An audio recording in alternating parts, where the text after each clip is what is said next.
Alright, what up guys? I'm going to be making a Falcon introduction video, so to speak. I call it the Falcon Talk. And basically what this is, it's just going to be a nitty-gritty breakdown of the character. Everything you need to know about him, the kind of mindset that you should have, what to expect, and just basically what to look forward to if you're pretty new to the character. And even if you've been playing Falcon for a while, I think there's a lot of stuff that Falcon players overlook, so you might find something informational in this video. So the parts I'm going to go over are basically ground movement, spacing with your different jumps and your drifts, all the different aerials you have, and how to shield proper safely. We'll be talking about the ledge, everything you can do off the ledge, neutral, comboing, and tech chasing, just some tips and tricks and whatnot. Okay, so first thing is your grounded movement. So everybody knows you have your dash dance, which is going to be your biggest tool.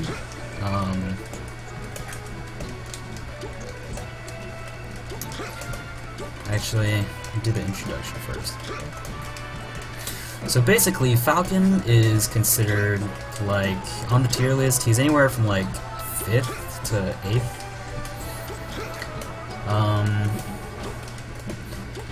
You know, he's under the Spacies, Marth, and Cheek, so he's either number 5, or people put him underneath Peach and Puff, and even Ice Climbers. He's the fastest character in the game, and he has amazing aerial mobility. Not as good as Puff, but like very good, and in combination with his ground speed, make him definitely the character that feels the fastest. But he also has like really strong weaknesses, really glaring weaknesses. For one thing, his recovery is pretty bad versus any confident player. Your recovery is going to be like, your recovery rate is going to be very low. So every time you're hit off stage, you can almost always expect to die. There are very subtle things you can do to make your recovery good, and once you're at the higher levels of Smash, you'll want every mix-up, every chance you can get to survive. Outside of that, he's a fast faller, he's really heavy, which means it's hard to kill him off the top and off the sides.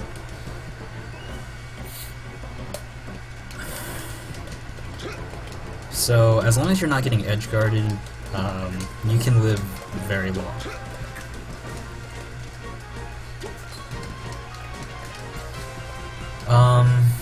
In addition to that, one of his strongest, or one of his biggest weaknesses is his,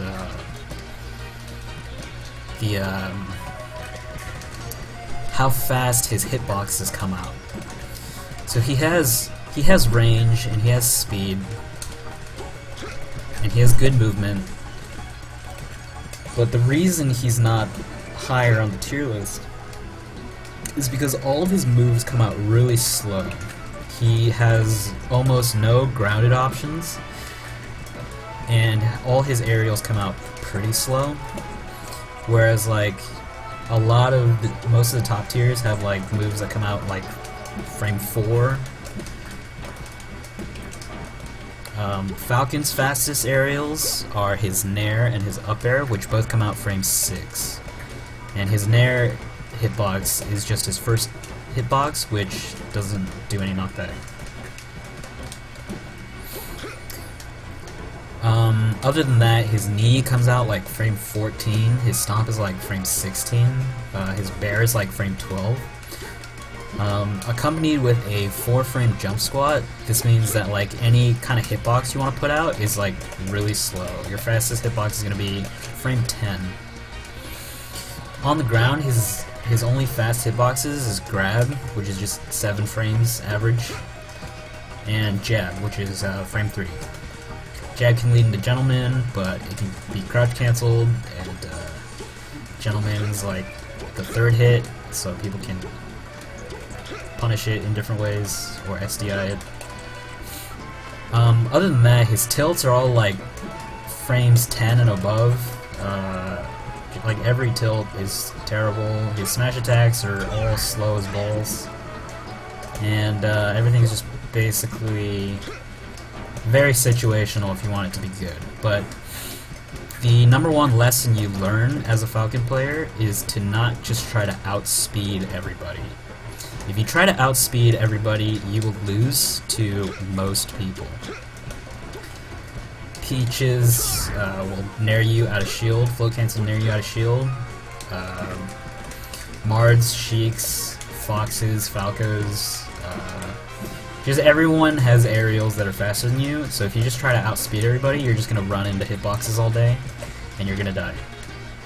So what I learned really quickly as Falcon is if you want to beat people and you want to get good, it feels like you have to play around all of the top tiers.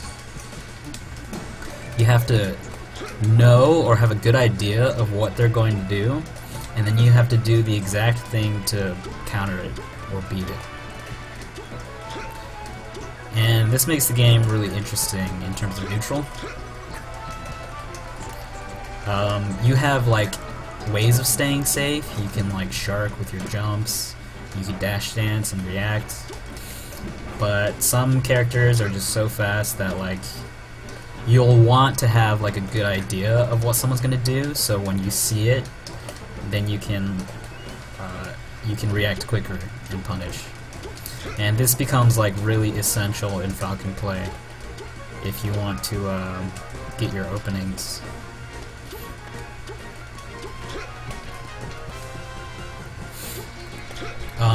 So going into Falcon, it's really easy to complain about Falcon because of how often his moves are just straight up beat by other moves, and just how easily he can die via edge guards.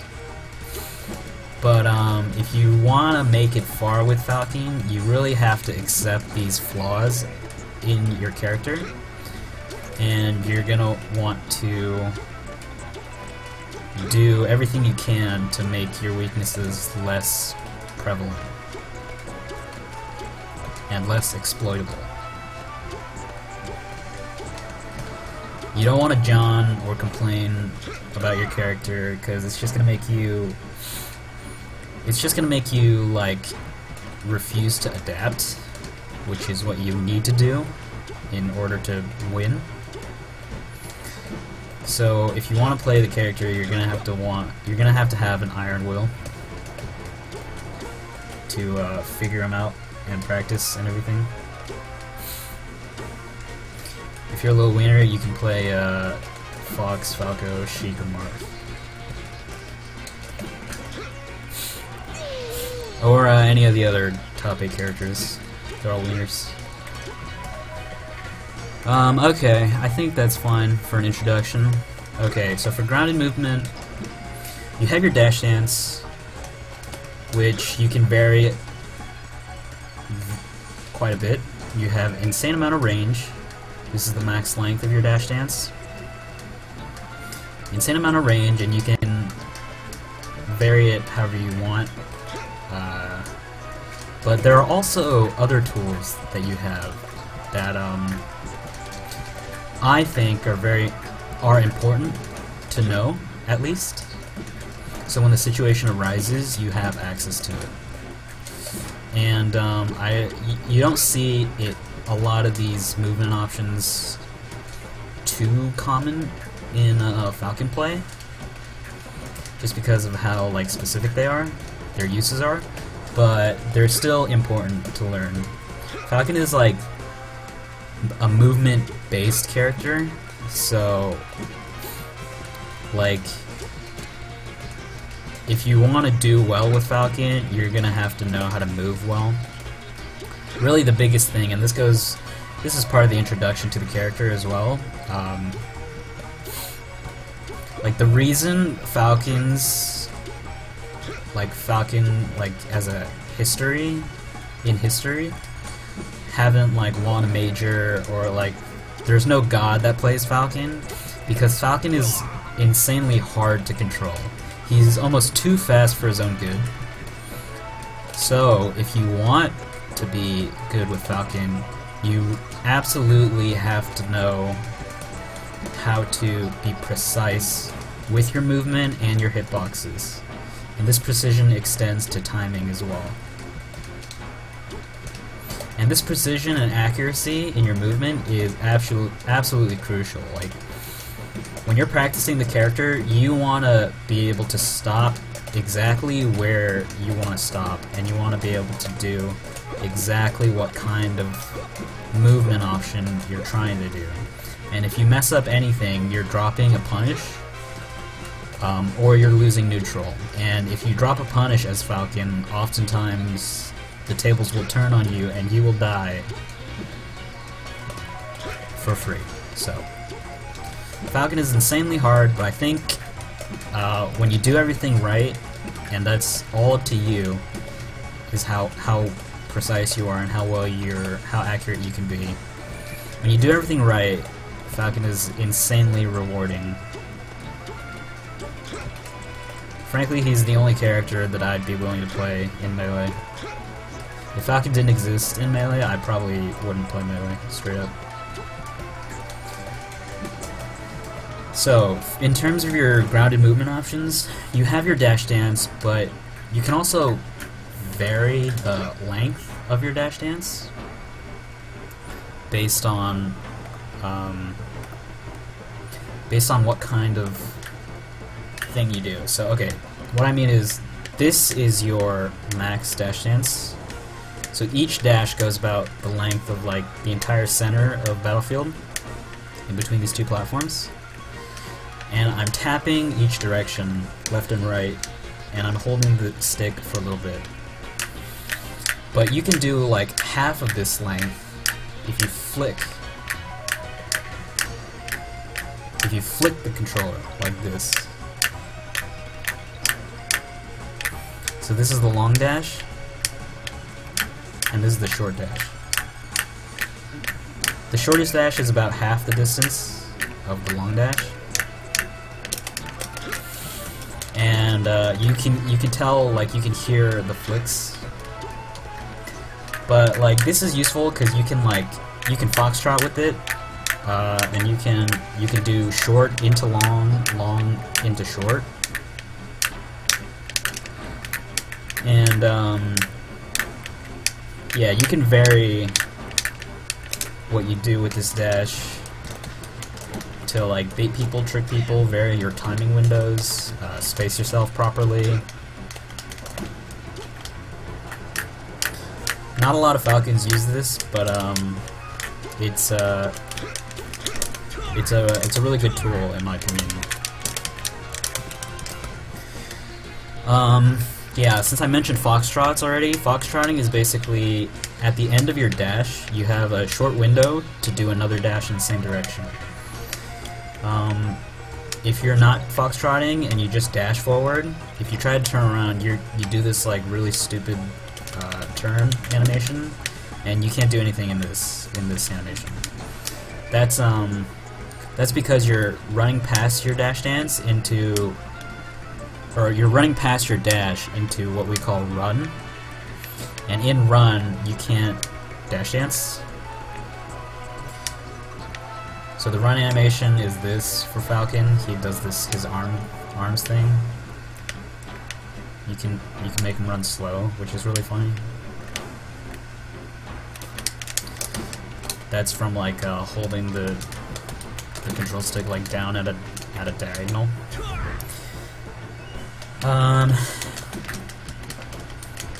Yeah, so foxtrotting is good because it lets you cover like a lot of space. Like I can go the entire stage length in 3 foxtrots, and basically you can stay in dash forever for an infinite length if you just pause and foxtrot, which has its uses. I won't go over all the uses because, you know, be creative, figure it out yourself, but that's an option you have. Another thing is dash wave dash. So Falcon's wave dash is his perfect wave dash. It's hard for me to do right now because I'm lagging as I record this, but Falcon's like perfect wave dash goes pretty far. It goes like 3/4 of like a battlefield platform. But if you do a dash wave dash, you can go significantly further. You can do a significantly longer wave dash. And what a dash wave dash is basically you're dashing for 1 frame and then jumping. So crap. So when you're in jump squat, which is like the 4 frames you're on the ground before you leave the ground. When you're in jump squat, while you're in dash, when you enter jump squat, when you're dashing, you will continue to slide forward while you're on the ground for 4 frames. So you're basically moving forward with your dash momentum before doing a wave dash, rather than just standing still for 4 frames. And this means you could do like hella long wave dashes. That's good for if you're doing the oh crap. If you're doing the down throw tech chase. Oh my god. You can do a dash wave dash to get to Fox at like any percent, basically.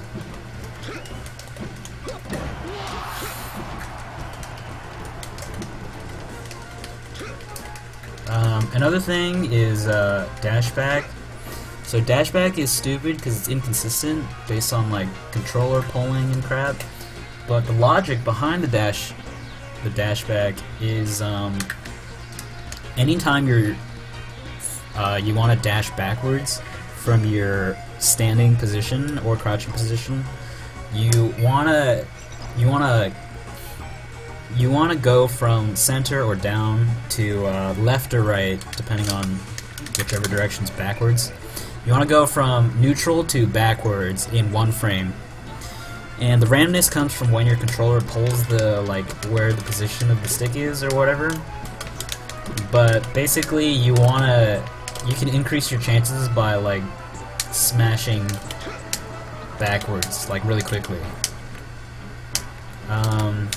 By doing this, I can do it pretty consistently on my controller. I have 2 other controllers that suck at dashing back, so it's kind of BS, but yeah, if you have a decent controller, or if you're getting stuck just like randomly sometimes, you might not be dashing back fast enough. Think of it as like a smash turn. You want to smash the stick backwards so you get that dash. Another thing is running out of crouch, or crouching out of run. So when you're crouching, if you go from down to forwards in a certain way, you can instantly enter run rather than like stand up and then run. You can also do this out of from backwards. It's pretty easy, but you have to do it in a specific way. It's not hard to practice it, get it down. I think it's like you want to go from down to like left, like in 1 frame. But yeah, just practice it. It's good because when you're crouching, you can you're crouch canceling, and then you can run to like punish stuff, which is nice. You can also crouch out of run. So once you enter run, you can no longer turn around and do a dash dance, but you can crouch immediately. And crouching basically like cancels like the running or moving animation, and you can do like running jabs, or like a running, like you crouch to stop and do like a standing aerial. You can also cactuar dash, which is basically like a longer dash dance and slower, because there's like 4 to 7 frames of like this crouch animation in which you can't run out of, but right afterwards you can do back dashes out of crouch, and you can like extend the distance of your dash dance by like entering run and then crouching to like dash back and punish.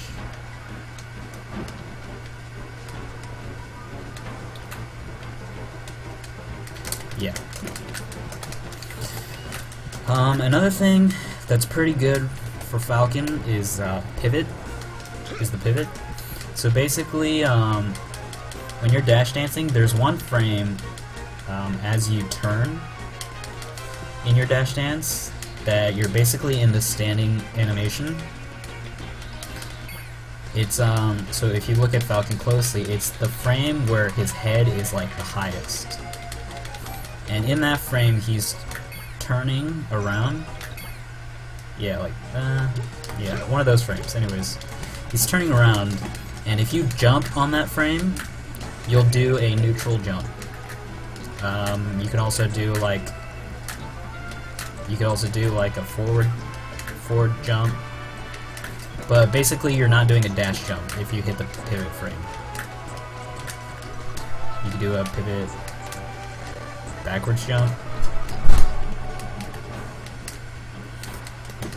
and get a lot of like extra range options from pivoting. And I think one of the most consistent uses of pivot is at the end of your dash dance. You can do a pivot grab and catch someone landing.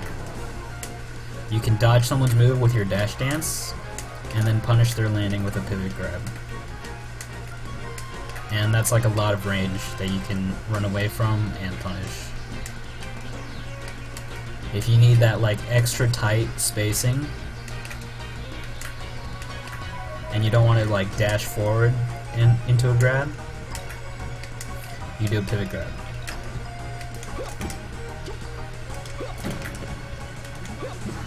You can also do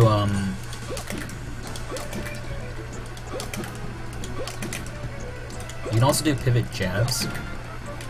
So like say you stomp someone into the ground and they don't tech it, a lot of times they're DIing in and you're moving forward to hit them. So they end up behind you. So if you want to do a jab reset, you have to do a pivot jab. And what I do is I kind of flick to the side and time an A press to hit the pivot frame. So that in that situation, like, you want a pivot jab. And pivoting, like hitting the pivot window, it's only one frame, but if you practice it and you familiarize yourself with it, it's really not hard to hit. Hitting it 100% of the time though is like pretty hard, so you gotta be careful.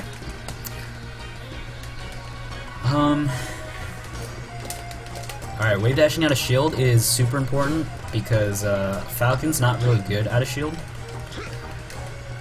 because of how slow all his aerials are. Like, it'll take 10 frames after shield stun for like a hitbox of yours to come out that isn't grab. So as a result, but if you do a wave dash, you can like start moving away by like frame 5. You can also like, you know, you buffer C-sticks, rolls, whatever. You can also buffer jump, which is pretty good for escaping. And like while you're falling from the air like this, it's like hard to hit you, and like a good way to pressure people. So if you're ever trying to escape a combo and you don't want them to read your roll or something, you can buffer jump if you have the frame leniency. Like, you're vulnerable as soon as you leave your shield. So in this time window, you're vulnerable. So be careful when you're buffering jump. But it's a good tool. So yeah, wave dashing out of shield. I use both triggers. I hold shield with a hard L. Hold L all the way down, and I wave dash with R. That's how I do it. You can wave dash out of shield with one button, but it's like, yeah, it's not that hard. It's whatever you want to practice, basically, what feels good to you. Another thing is dash turnaround shield. So if you turn around and shield, so long as you're turned around, you can hold forward on your shield and not do a roll. If you're rolling, that means you're doing your turnaround after you shield. You want to shield after your turnaround. This way, if you're holding forward, you won't roll.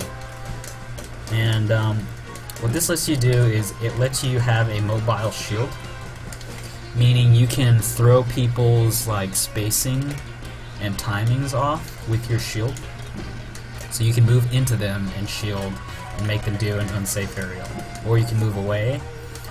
You can dash away, turn around and shield, and catch them at the end of their aerial into a grab. So this is like using your shield to create opportunities for you.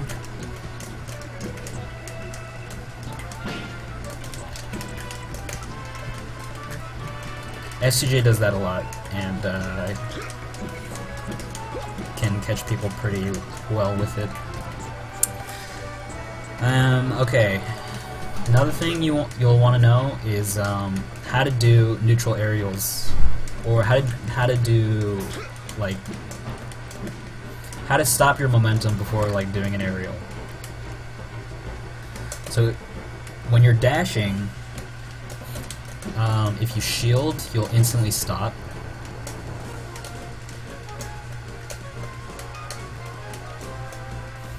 You'll instantly stop if you shield. This is called a shield stop.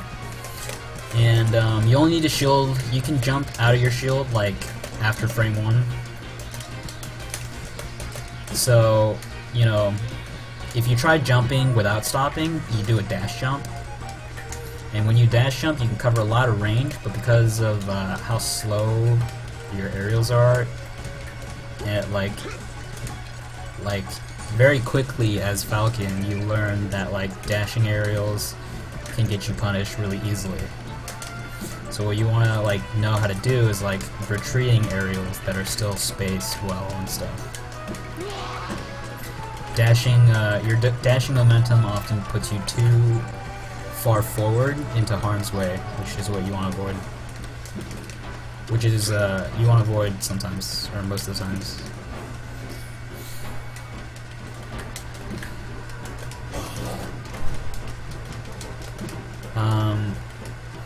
So if you're running, however, so you're going past your dash, if you run and shield, you'll slide forward, so you won't stop. And if you try to jump while you're sliding forward, you'll do a dash jump. So in order to stop, once you enter run, this is run by the way, pumps his arms and legs. What you want to do after you've entered run is crouch to stop. And the 4 or 7 frames, I don't know what it is, 4 or 7 frames it takes to enter crouch. 4 or 7 frames it takes to enter crouch, you're sliding forward. So you want to account for that in your spacing. But once you're in the crouch animation, you've stopped, and you can do a backward jump, you can do like a forward jump, you can do a neutral jump.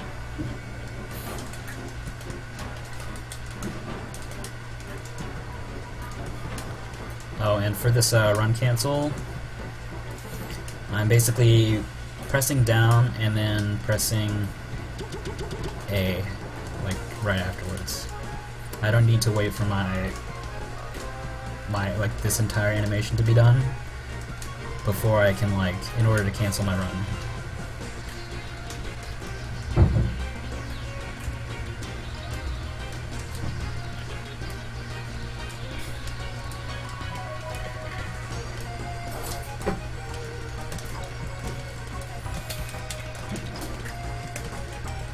Alright, moving on to spacing with your jumps and your drifts.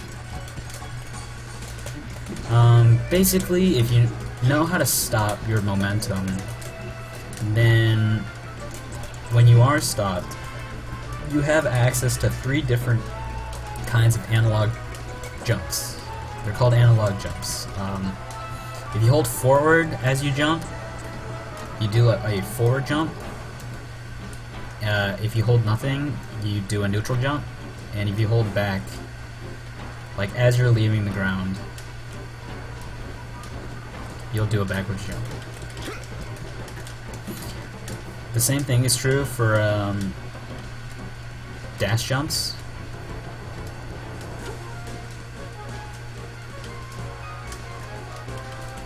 You can do all 3 jumps as well, but there's a big difference because you have dash momentum in your dash jump.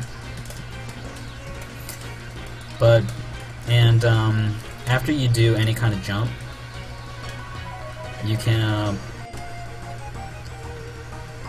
do whatever kind of drift as well. And Falcon has like a pretty good, Falcon has really good aerial mobility, which means he can drift really far and vary his like spacing just based off his drift alone is like a significant spacing difference. So with your the different kinds of jumps you have and the different drifts you have, you can do a lot of. This is like where all of your spacing. These are like your primary spacing tools, because Falcon is a more aerial heavy character. You really want to be able to do like any combination of jump or drift on command. So, and like precision in this area will be like crucial for follow-ups, for neutral, everything. So, like as a Falcon player, this is your character, basically. Like, you want to know how to move with your character and like fight with your character. This is like what you need to learn, is doing each different kind of jump and spacing with your jumps and your different kinds of aerials.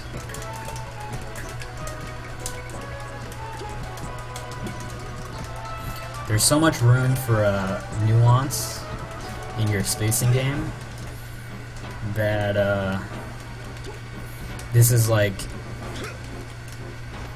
super crucial for like every part of your game. I can't stress this enough. This is like one of the key fundamentals to Falcon's movement as a character.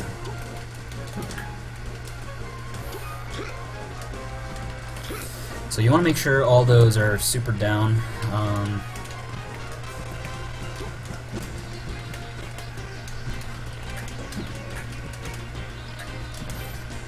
So yeah, for dash, remember it's shielding to stop, and for run, it's crouching to stop. You do the same thing out of run. You just gotta wait for the crouch animation a little bit. And the range of your aerials, depending on your different jumps, is like this entire half of Battlefield. So it's definitely nothing to sleep on.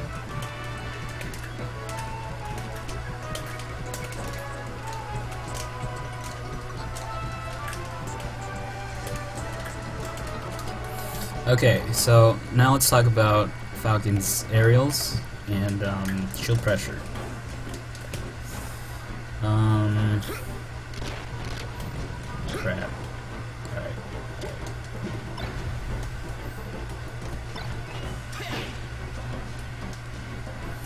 Alright, so you have 5 different kind of aerials, and they can all be safe on shield in different ways. For Nair, you want to either hit like at the tippy toes, with your tippy toes, or you want to Nair past your opponent. You want to do a cross-up Nair. You generally want your aerials to come out as low as possible, so you can get out of it. You can get out of it quickly.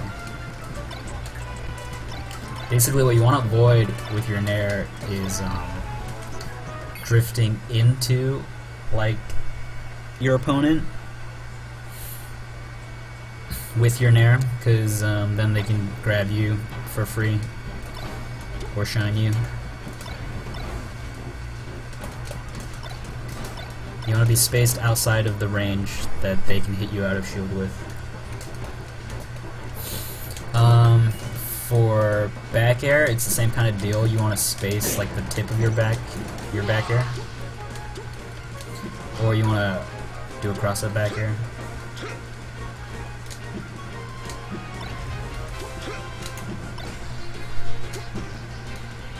Which is like less of a thing, but you know, anything's possible. Up air is the same kind of deal as well. You want to hit with like the tip of your toes. Oops.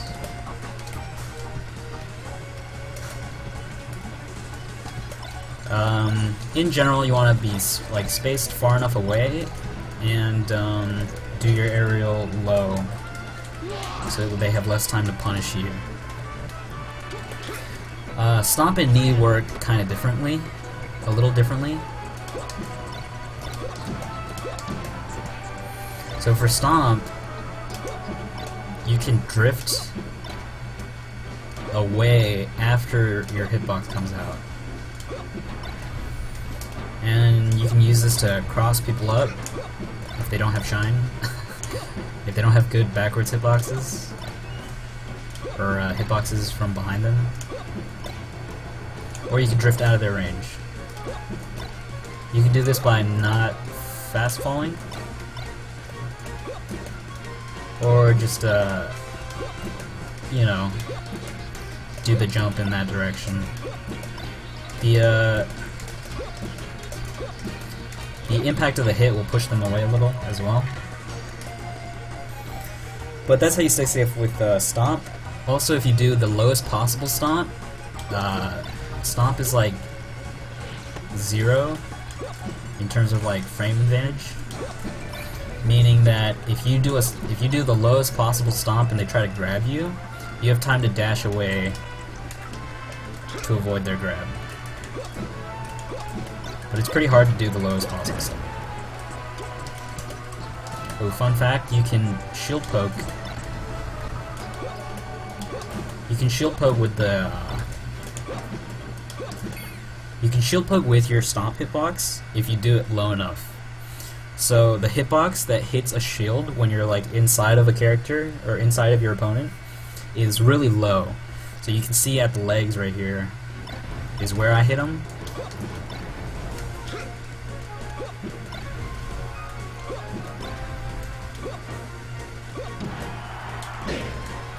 Yeah, you can shield poke a lot of different characters whose like appendages stick out. So Fox and Falco are 2 of them. Mards too, I'm pretty sure, and maybe some other characters. Probably not Sheik.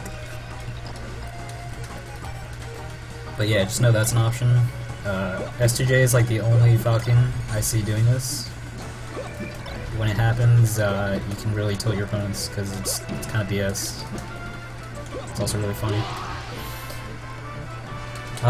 For knee is positive on shield, meaning it's only 1 frame positive on shield, meaning that if you grab and they grab at the same time, after you do the lowest possible knee, your grab will win by 1 frame. So it's like pretty inconsistent, but like if they grab and you dash away, you have like a good window to dash away and be safe. How spaced you are will make like dashing away easier, and it'll determine how safe you are as well. Yeah, so those are the ways of staying safe with your aerials. Every time you hit a shield, you'll want to be doing... There's a right way and a wrong way to hit someone's shield, and you always want to make sure you're doing the right way. Which is why I'm not a big fan of dash jumping. Because when you dash jump forward into somebody, it's like it's much harder to, well, I guess you could do it if you're godlike. Like you could do like something like that.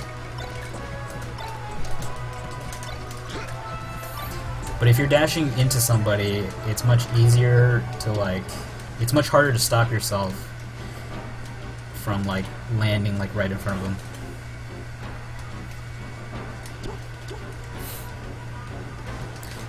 Yeah, so that's Falcon's shield pressure for his aerials.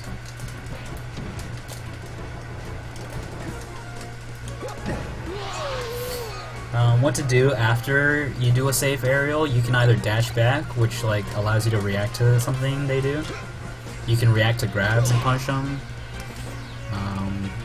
You can react to like jumps and like up air them. If they wave dash out though, you're like, then they got out. But most people will try to grab or like do an attack or something, or just jump or roll or something. So dashing back allows you to react to everything, mostly everything.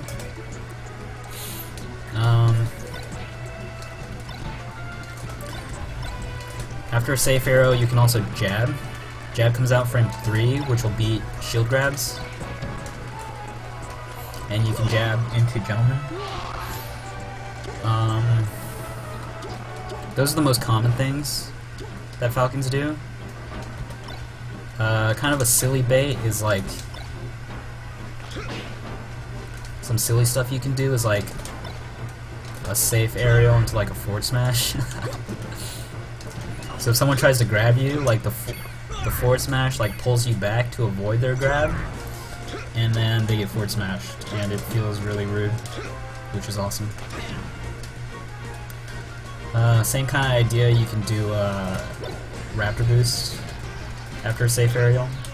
And these will be like shield grabs or spot dodges or like if they do like an up smash or something. Or like a bad aerial. So that's pretty cool. It's pretty BM. It's like a hard read, but it's like it has a good chance of working versus most opponents who like to do something.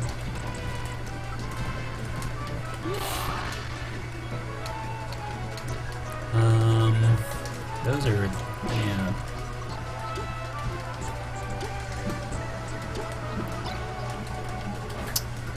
Let me see. Anything else? Yeah, that's most of it. Okay, let's talk about the ledge. So the ledge is where, in my opinion, the most technical stuff is available to you as Falcon. You have hack stashing, which is like really tight window. It's just like a few frames, I think. It's basically this, but you can stay fully invincible. I'm not good at it. But if you are able to do that, then all of a sudden you threaten a lot more space. Like all this space becomes unsafe for the opponent, because at any time you can like dash in and do a grab or something, or like actually yeah, it's probably as safe as like a ledge dash, except you can't do any moves. But just seeing Falcon get on stage is like threatening enough that most people will leave you alone on the edge.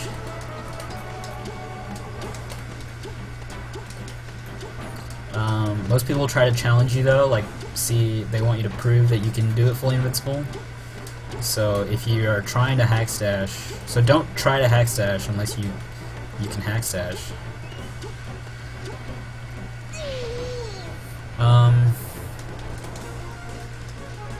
Yeah, other than that, you'll want to know how to ledge stall. You can be fully invincible during this. You can go all the way down and then sweet spot ledge with your double jump, or you can double jump right away and then flick down at the peak of your double jump. And this is cool because you can get over the stage. So from here you can like wave dash on, and you can like bait people into challenging you or trying to hit you out of this while staying fully invincible. Like, this is fully invincible if you do it like perfectly. All these things are like pretty frame tight, but with practice you can get like reasonably consistent with it. That technique is also good versus people who are watching when you're trying to come back on stage. So if you're doing this ledge stall the whole time, it's very easy for the opponent to like watch like this part of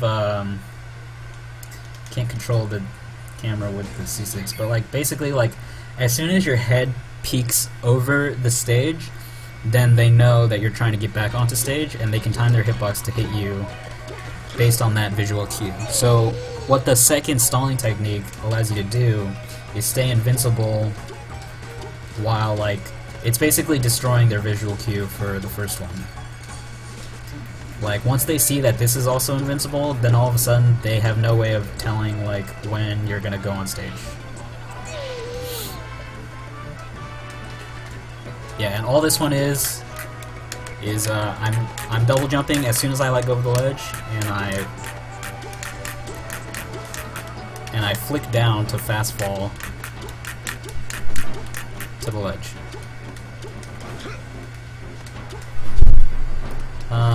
On platform stages, you can do the Cloud Zero, or the Wizzy Dash, as people are calling it now. I don't know if anyone actually calls it that, but I've heard it. Shit. And on stages with platforms, you can waveland off, double jump back on to the platform, and then waveland onto the platform and retake stage that way.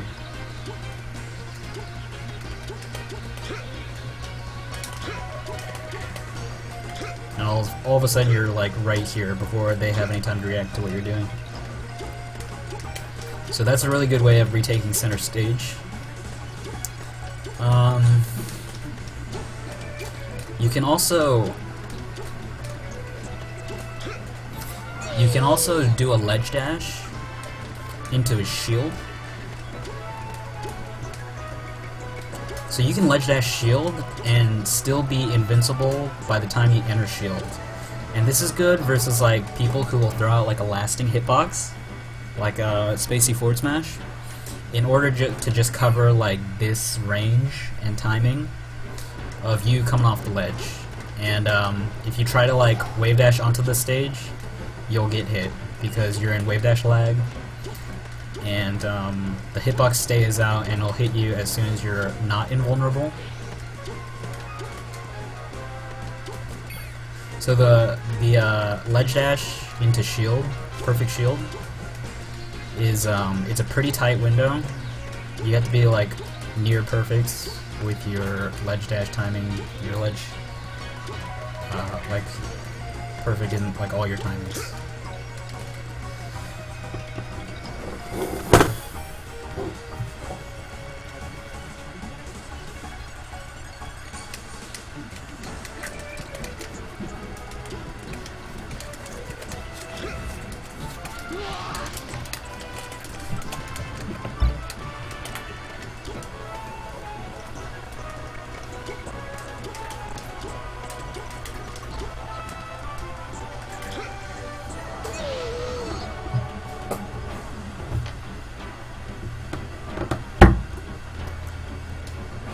Okay.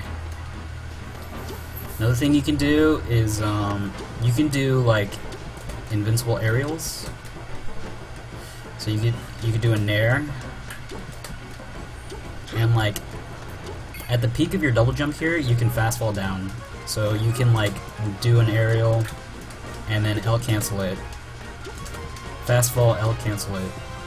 From the ledge, and, just reduce the window in which you're vulnerable. Like Wizzy does ledge dash nair into gentlemen, into jabs, to keep himself safe, or to hit people who try to challenge him. And you can just get like a huge range with that.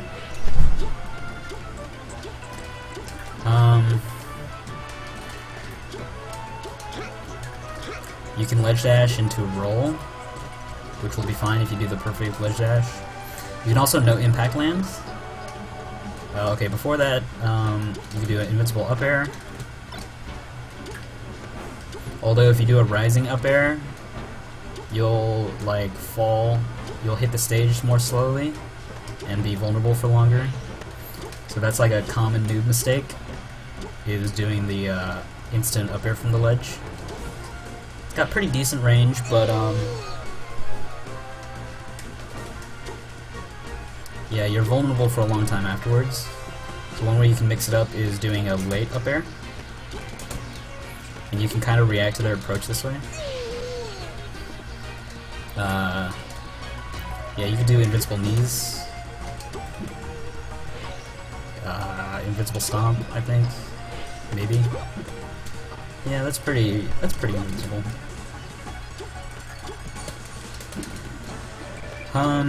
Another thing you can do is a no impact land.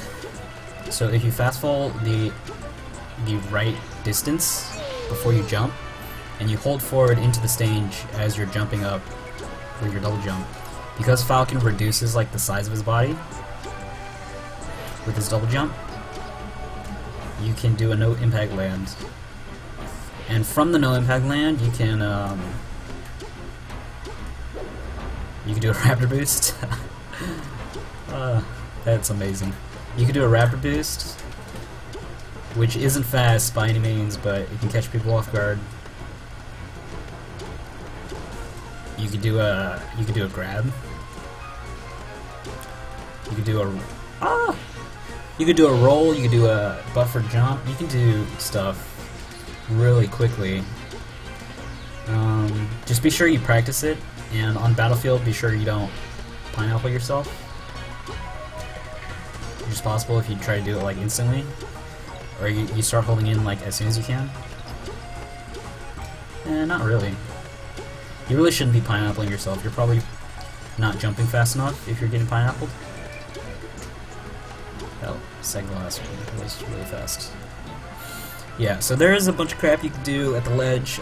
It's really important to learn all the ledge crap, because yeah, it's like the only way to get people to respect you on the ledge.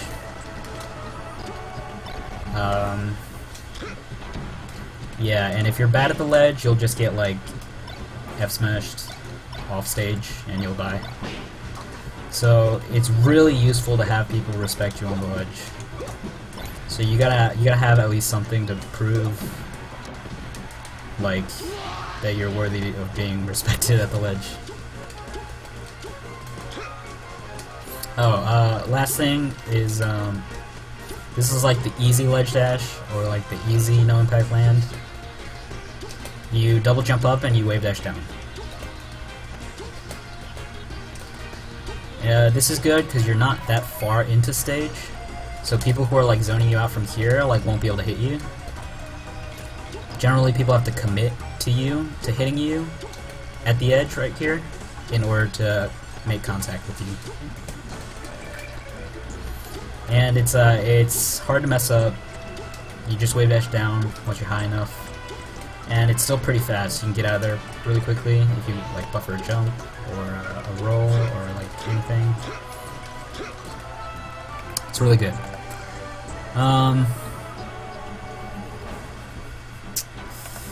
Alright, we'll talk about edge guarding later, but first let's talk about neutral and the different jumps that you have.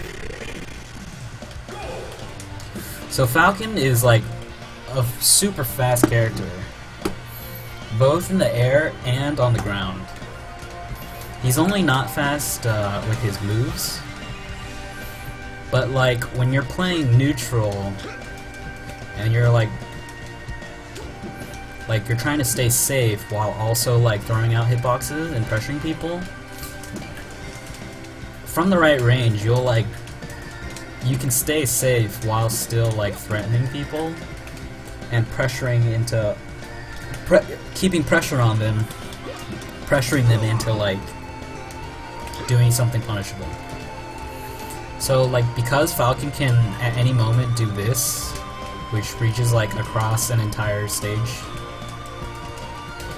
like people need to like start worrying about you like at this distance, and they need to like do stuff to keep them safe. So like tip number one as Falcon is like stage control is huge. If you have stage, that means your opponent is at the edge, and from the edge they will freak out because Falcon is nuts.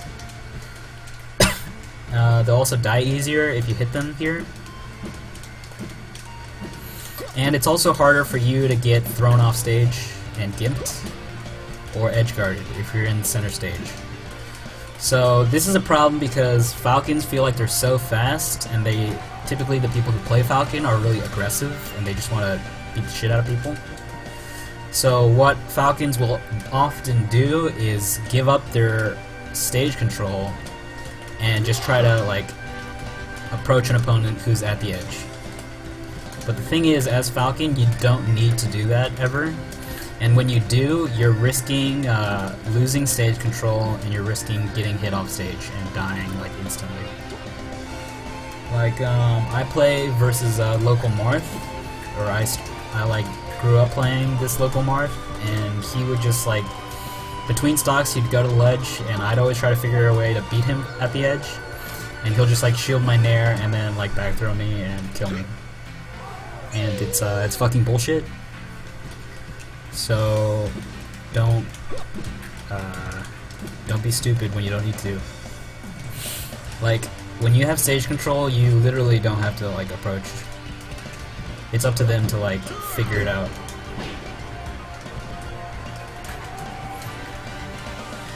So that's one thing. Another thing that I think is huge for Falcon is mixing up your approach or your like defense or your zoning tactics. That's what it is. Mixing up your pressure and your zoning tactics. So when you like a lot of Falcons, you'll find they're trying to create zones, and they'll do it by like dash dancing or by like doing instant double jumps and then like doing a kind of drift into an aerial. Like they'll do this into dash back.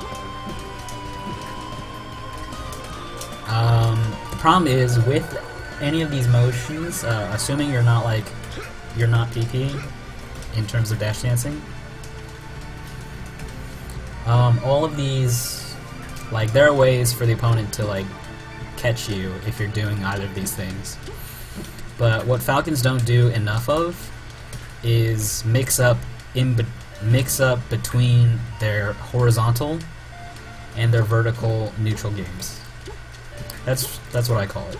It's your horizontal and your neutral. So here you're threatening a lot of horizontal space, and it's very ambiguous, like what you're gonna do, or like where you'll be horizontally. Here you're mixing up your vertical space and where you'll be vertically, because you can vary your fast falls, you can vary your jump combinations, you can vary your drift, and it's generally very hard to catch you in the air like this. Same as it is catching you on the ground like this.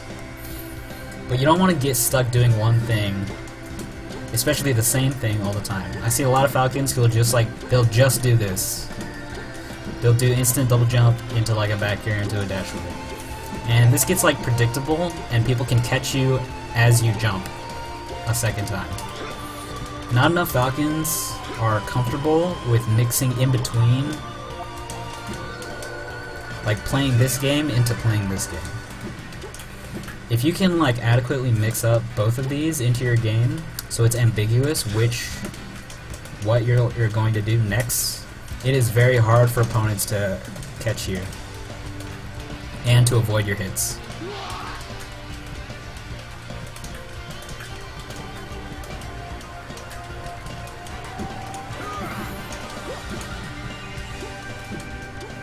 Yeah, don't get stuck into feeling like you can only dash dance or you can only do like sharking jumps. This is what I call sharking, by the way, is like zoning someone out, like floating above somebody so that you're safe and you can like throw out a hitbox at any time. Sharking people.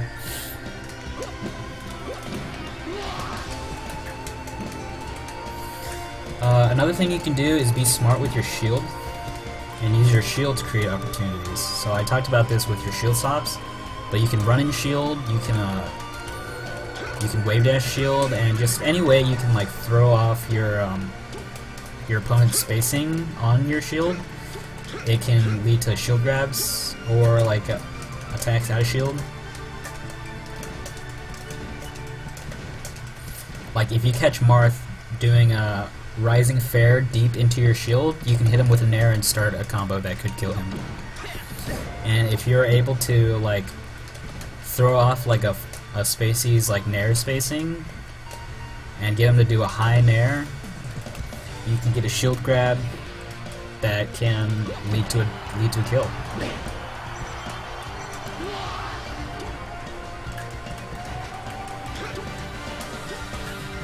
Yeah, I should have said this in the intro, but like Falcon is like so good at killing people that he honestly, like, he doesn't need to win neutral. Like, neutral is harder for him because of how slow his moves are. He can't just spam stuff and expect to win. But Falcon doesn't need to win neutral that many times in order to kill people. Like, versus spacies, like, Techchasing is, like, guaranteed if you can do it. And there are ways to do, like, to optimize your Techchasing so that every other read will kill or something. And you can cover multiple options with your reads.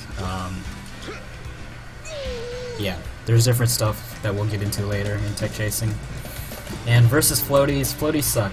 So just get them above you and upper them to death and combo them and kill them.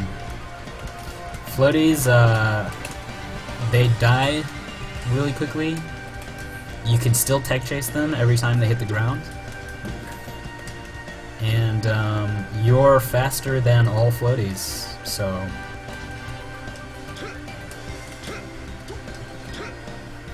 So, Falcon has a lot going for him if you don't just throw away stocks and give up openings for free.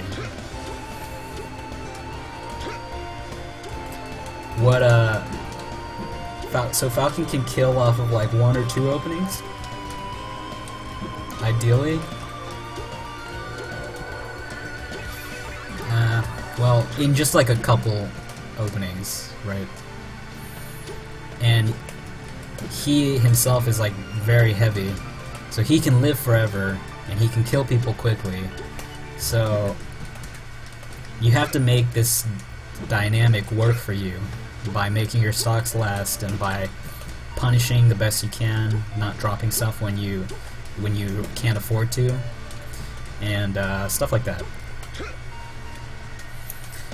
Okay. Another thing in neutral that's huge is tomahawks. Because Falcon's like entire neutral game revolves around his aerials and how good his range is with his hitboxes and how fast of a character he is, most people know to like shield his approaches. And then a lot of times Falcons aren't disciplined enough to get a safe aerial on shield, and that creates opportunities for your opponent. And because of how fast Falcon is, if you're putting good pressure on your opponent, even if they know you're gonna go for a tomahawk, it's still hard for them to time it and react quickly. Because a tomahawk, you're jumping at them, fast falling down, and then grabbing for 7 frames. Like, your aerials come out in, like, your stomp comes out in twice that time.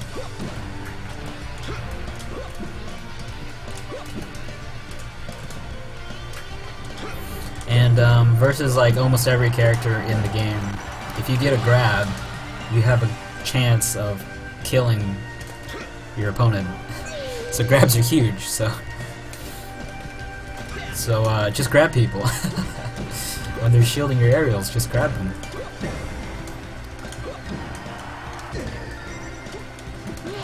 It's something you want to practice and incorporate into your game. I didn't grow up as a Falcon player doing this, and trying to incorporate it into my game now is actually really hard. I just don't remember to do it, but it is insanely useful.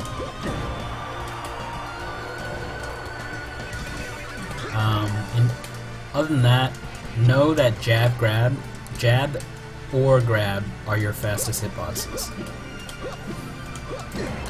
A lot of times, like, a Falcon will try to punish someone's lag with, like, a knee. But knee takes 4 frames of jump startup and then 14 frames for the hitbox to come out. So that's 18 frames before you can punish somebody. Oftentimes they're able to shield, and because you're in a hurry to hit them, you're not spaced properly, and now you're getting comboed. And now you're off stage, and now you die. So if you don't have time for a knee, don't knee, go for a grab. Grab comes out in 7 frames, jab comes out in 1 frame, and jab can lead to gentlemen's, which can combo.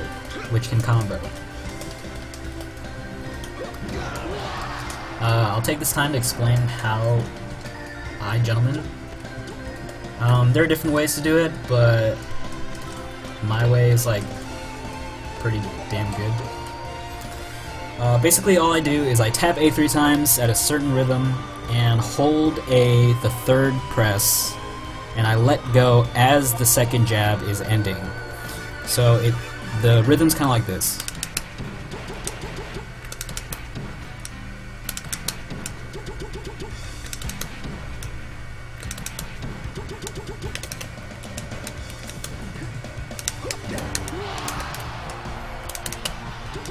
Yeah.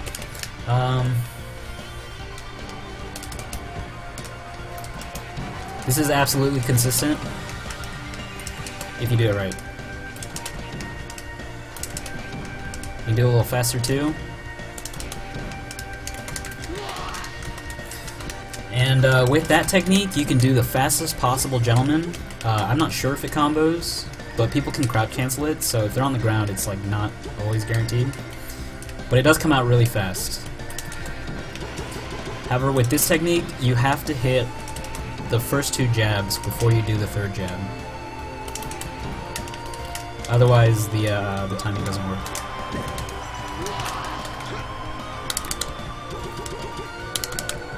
So yeah, that's the timing. Another way to do it is if the first 2 hits don't both hit. So you can gentleman without any hits, but the trick is you have to wait for your 3rd A press. You have to do it as the 2nd hit is ending, or basically after it's ended.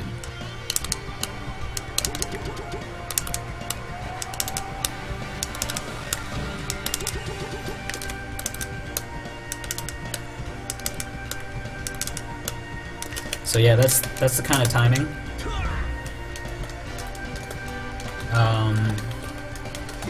And that's good. This technique is useful because you can delay the third hit, which is really the hit that you want. You can delay it like pretty well. You have like a small range where you can delay the third hit. Or you can choose to not do the third hit at all. You can react to what they're doing when you throw out the first two hits, and depending on like if they're close enough or if they're running in, or if you did hit them with the first two hits, it'll work. This technique also works even if you hit them. So you can choose to not do the third hit at all. You can choose to double jab and then grab. So that technique gives you a lot more flexibility, although it does provide them a small window where they can escape.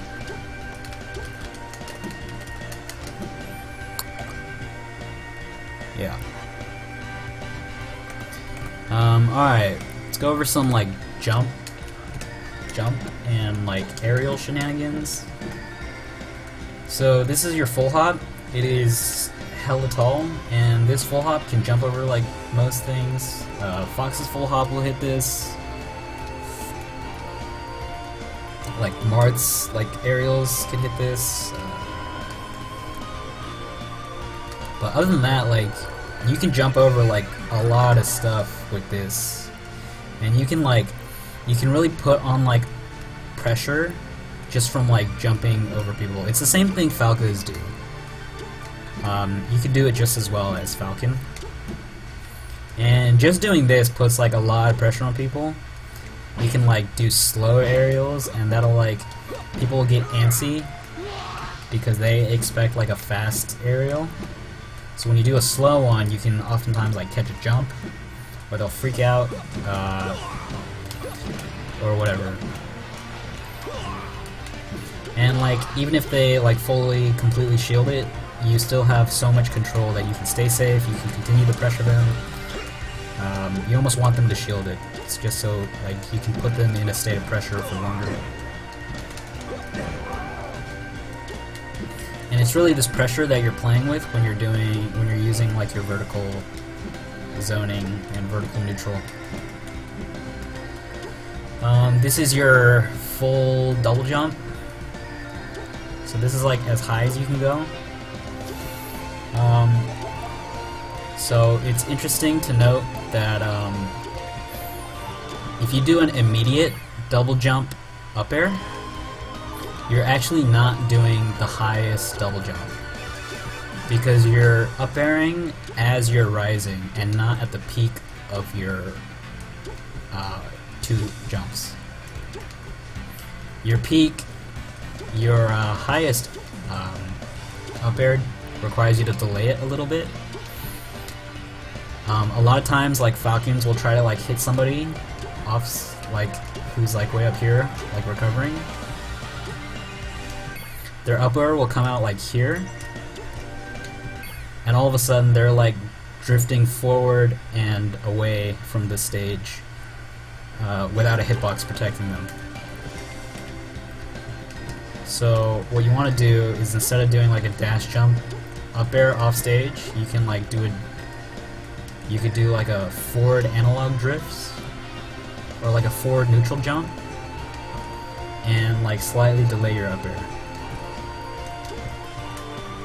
Or you could do a neutral jump up with your double jump. So you can do forward, neutral, backward jump.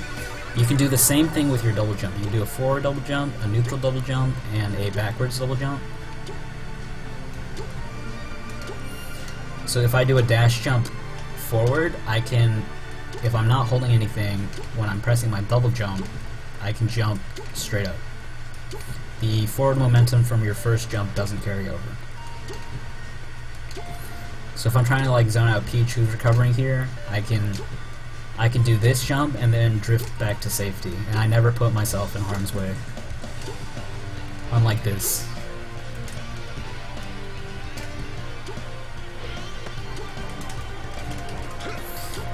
Some other things, so all your aerials auto cancel when you full hop,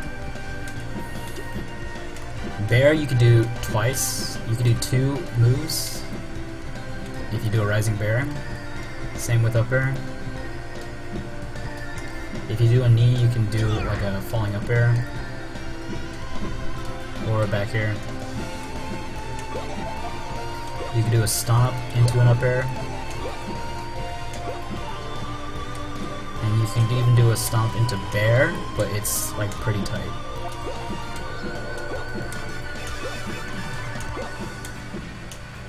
It does work though.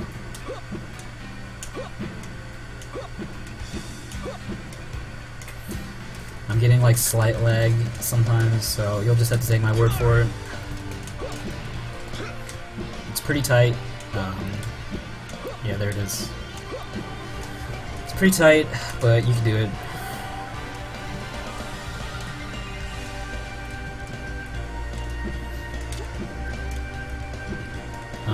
Yeah. Another thing is when you're doing like aerials off stage and stuff, you wanna be aware of when your aerials end, so you can up B as soon as possible. Because of like while you're like pretty floaty, if you like have a jump, once you start falling, you fall really fast. So if you're doing a hitbox, you wanna time your up B rather than just mashing up B, which is fine if it doesn't matter, but for like the tight windows, you want to be familiar with when your aerial ends so you can up B as high as possible. If you mash, if you get unlucky, you'll get like a really late up B in between mashes, and that can kill you. So that's no good. Should have added this in my ledge. In the ledge section, but you could do a fall off back air and a fall off up air from the ledge and still survive. Back air is easier than up air. Up air is pretty tight, but it's very possible. On Yoshi's, if you don't jump fast enough, you will die off the bottom, which is basically like, it's almost too low. For the ledge fall up air on Yoshi's, you have like 1 or 2 frames leniency in order to not SD, so I wouldn't recommend it.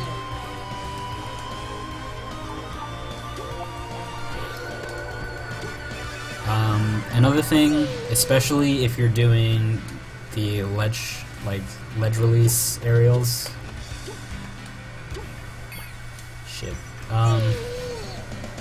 know that like a lot of Falcons don't utilize the full height of their double jump.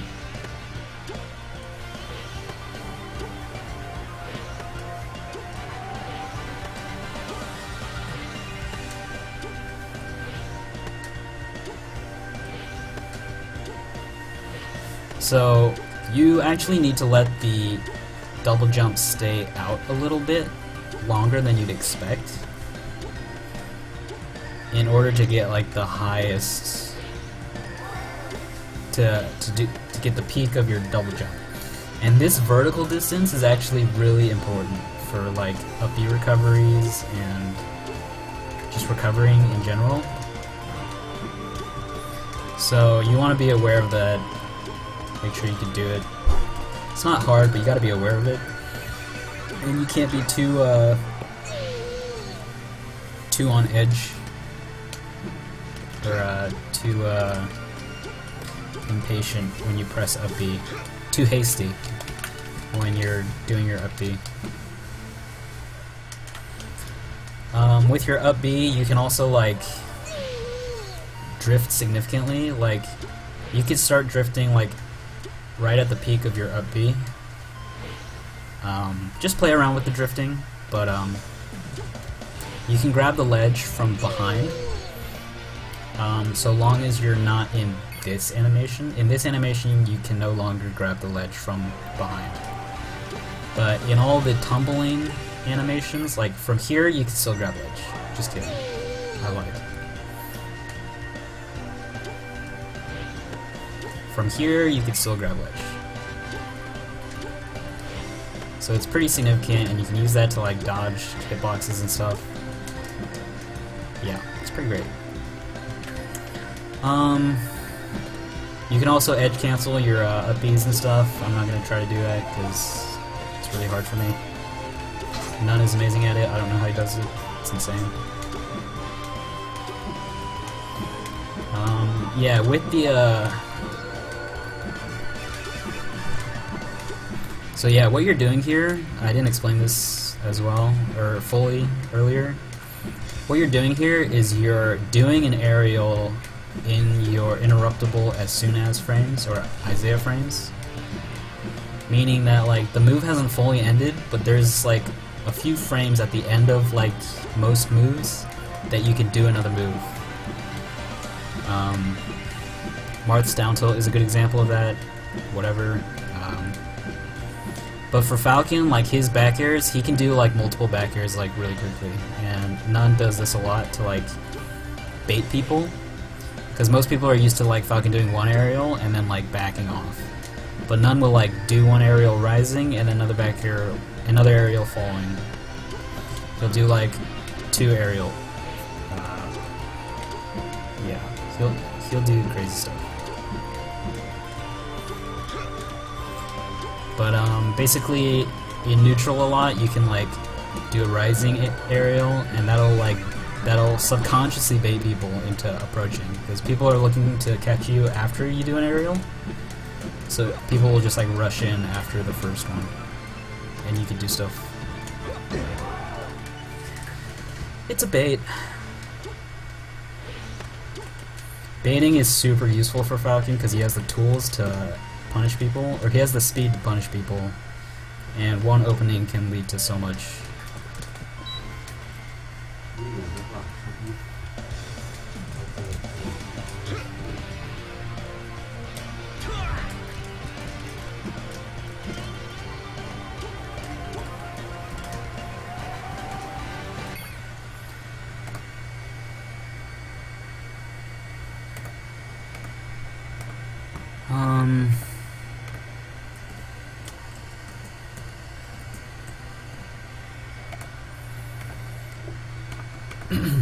Okay, what else?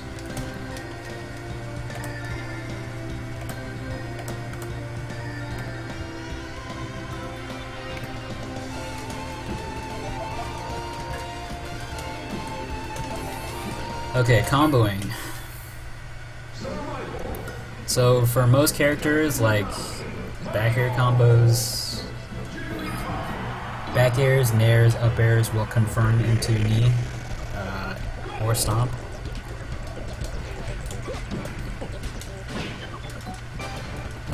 Your second hit of nair is basically like an up air. It's not really a kill move, and it'll pop people up really well for combos. So like second hit of nair, you don't have to hit people with the first hit of nair. Just if you can fall onto them with the second hit in there, that's all you need to like do a combo. In fact, if you hit people with the first hit in there, like a lot of times they can SDI, or like especially floaties, they can SDI the first hit and not get hit by the second hit. Up air is the same kind of deal. If you do like a late up air, you have like so much time to get a follow up.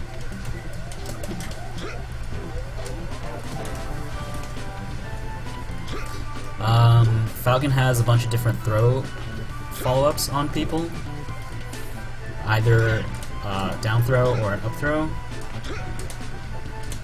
That's all character dependent. So look that up yourself or ask around if you're not sure which one to do.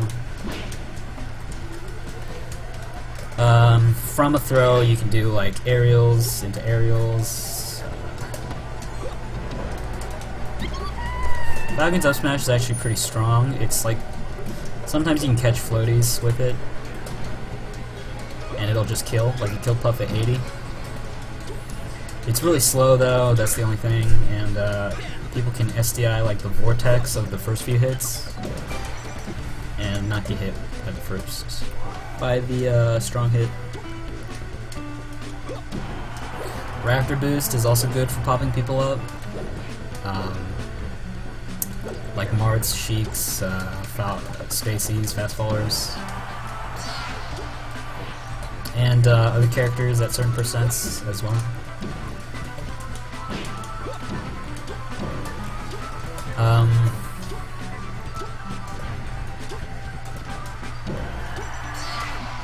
Yeah. For like comboing Puff, I just like fall into her with stuff. You just get like easy up air damage, and then around this percent I like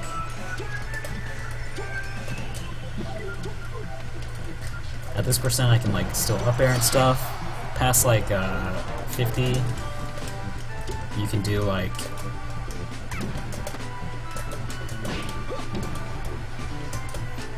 this percent I can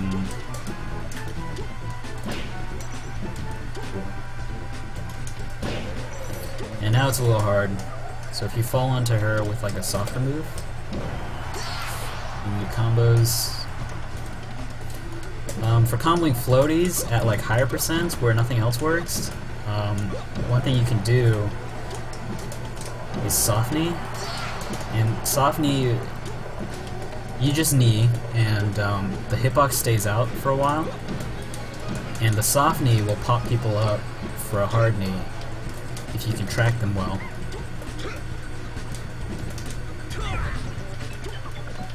You can also do a soft bear.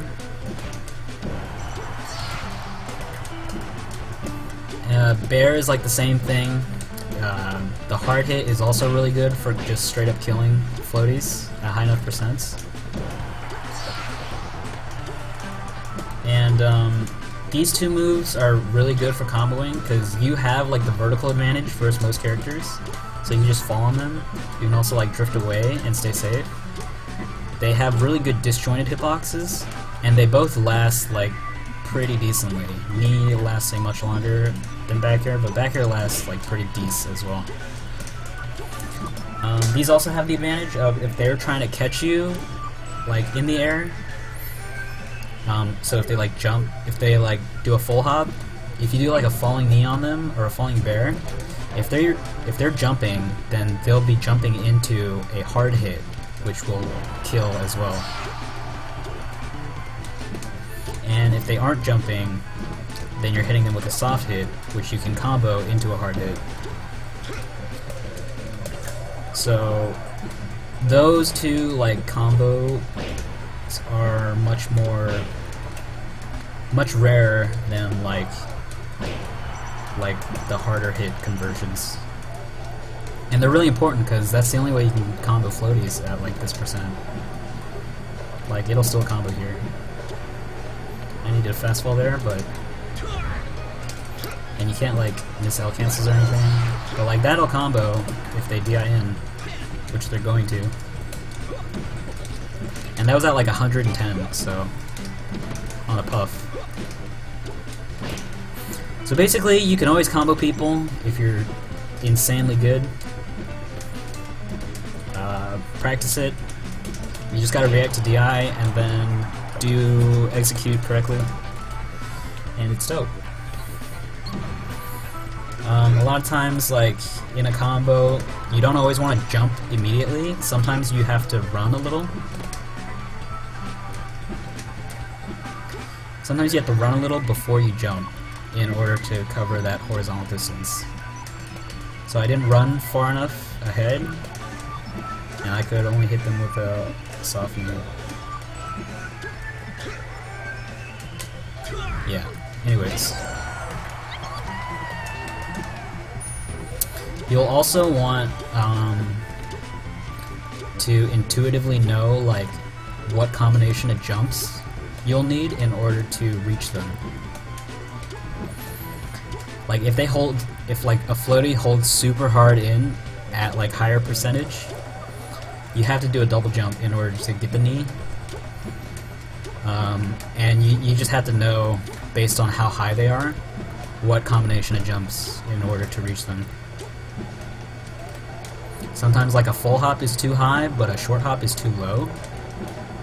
So you need to do like an instant double jump variation in order to get the combo.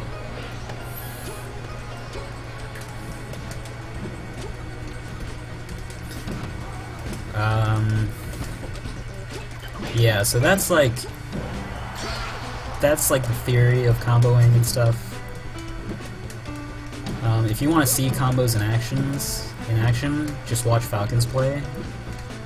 Watch I Killed Mufasa and Nun, S2J, Wizrobe.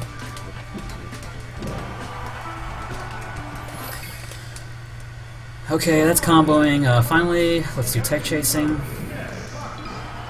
Hopefully I remember all of the tech chasing stuff you can do.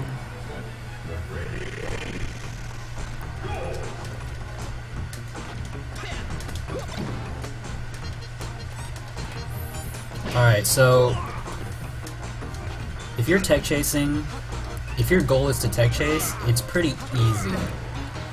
And there's really no reason you should ever drop a tech chase.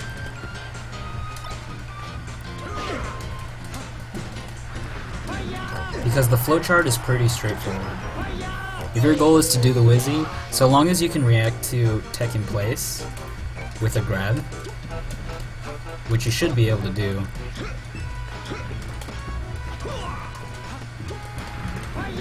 So long as you can do that, then you can absolutely just regrab everybody all the time. And just have a plan for like what to do off a mistech, and boom, you have the entire combo tree.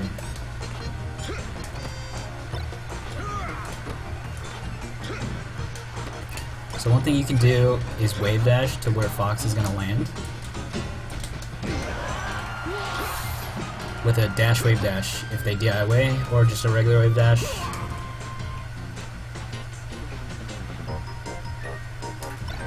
Oh my god.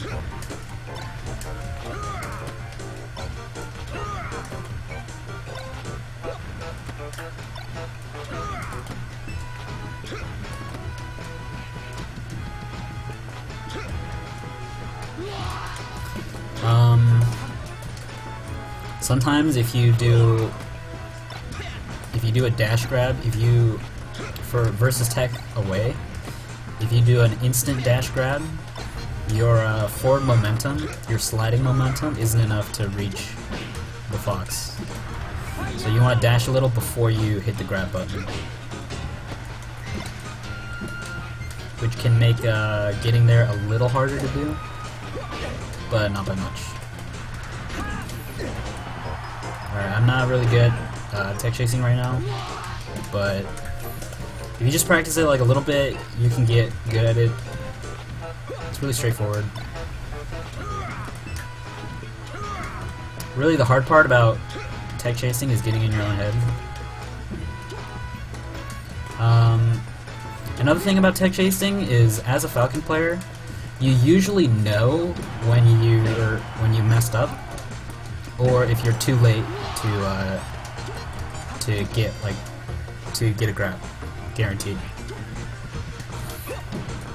The problem is most Falcons, like, they have the voice in their head that says like, this probably isn't gonna work because you were too slow or something.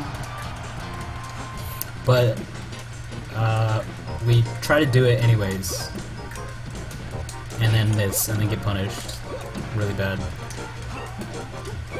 So Falcon mains really need to get better at, like, once they recognize they can't get something, to not do it. You could very easily do this. You just need to, like, learn to listen to that voice that's saying, yeah, I probably dropped this. But the thing is, with Falcon and his ability to pressure people, and, like, most people are, like, super bad at getting out of Falcon pressure. Well, it's not that they're bad, they're just trying to do the fastest thing, which is like a buffered spot dodge or a roll.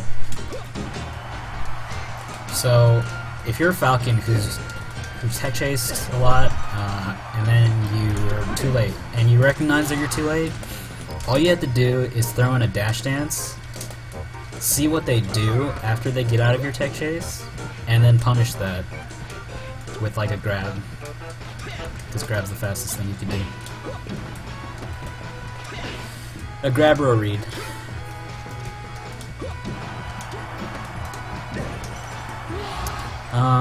Oh, okay.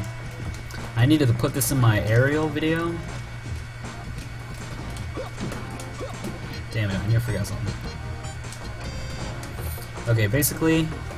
Damn it. Alright, I want to show this right now.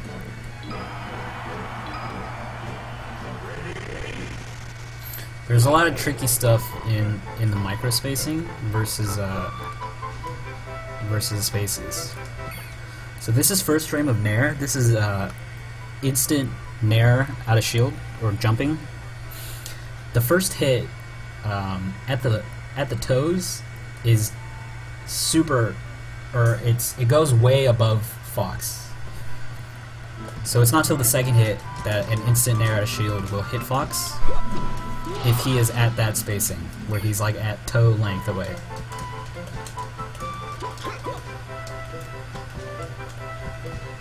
However, if you're like right on top of Fox, now first hit of Nair will connect if you do it instantly.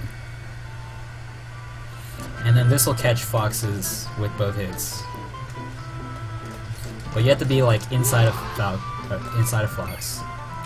You have to be hitting him with the larger circle, not the furthest circle. And like the bottom part of the largest circle. So at this range it won't work, but at this range it will work. See that? Luckily, at Toad's range, and this is just super interesting to me, at Toad's range where Nair doesn't work, up air will work. Wait.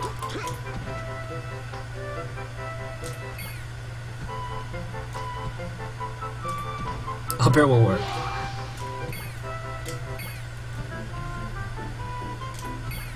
So up air, this is the hitbox.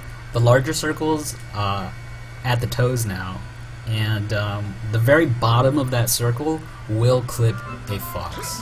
Falco is taller than Fox, so you'll have an easier time versus Falco. But it will also work versus Fox. It's really hard though, so it's pretty unreliable. But that doesn't stop me from going from it. This is mostly useful as shield. If you know that Nair is not going to hit, first hit Nair is not going to hit, based on their spacing, you could do an up air. Problem with up air though, and I'm sure you already saw this, is where the Nair will hit with the first hit, up air won't. What the fuck? Yeah, up air doesn't hit here. If Fox is too close. Well, I guess it hits sometimes. I guess it hits if you do it well enough, but it almost doesn't. Does it really work sometimes? Why does that work sometimes? What the hell? Okay, that's amazing. It'll mostly not work though, so in situations where you want to use Nair out of shield, and there are certain situations where you'll want to do up air out of shield, based on like the very basic, based on like very precise spacing. Okay. Know when you need double jump to reach. Blah, blah, blah. Alright. Oh shit, I was gonna say something else as well. Okay, another thing is, when you do a stomp, you pull your legs up, and therefore your like body hurt box up. And this minor difference allows you to avoid a lot of stuff. So if you know like a fox wants to jab you or grab you, you can do a stomp and it'll go right over Fox's jabs or grab, Fox's jab or grab, or down tilt, or forward tilt, or dash attack. This is true for like Sheik's dash attack, Falco's lasers, any character's grabs.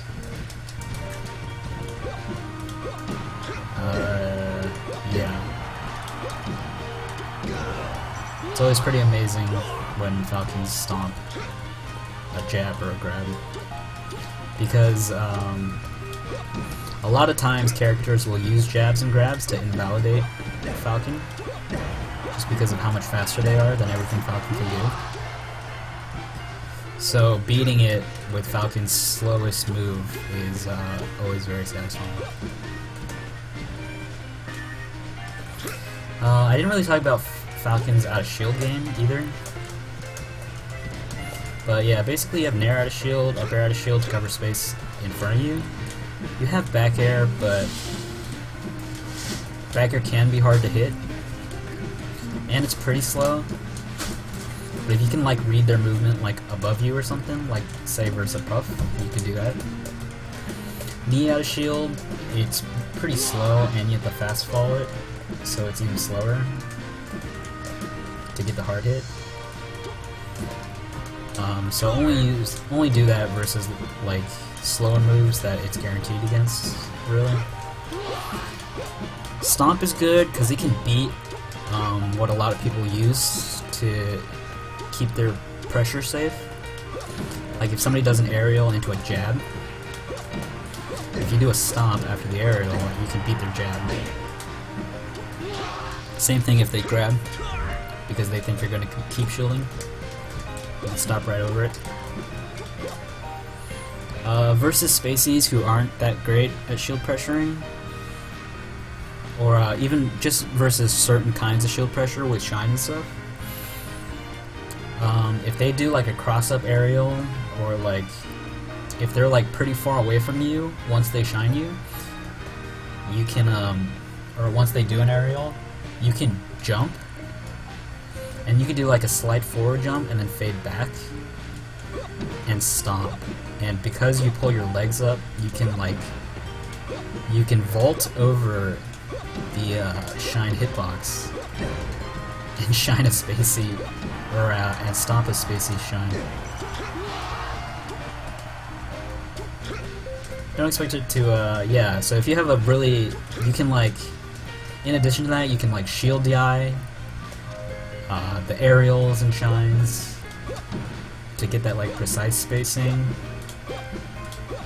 and you can drift with your stomp. So there's a lot of crazy small stuff you can do as well.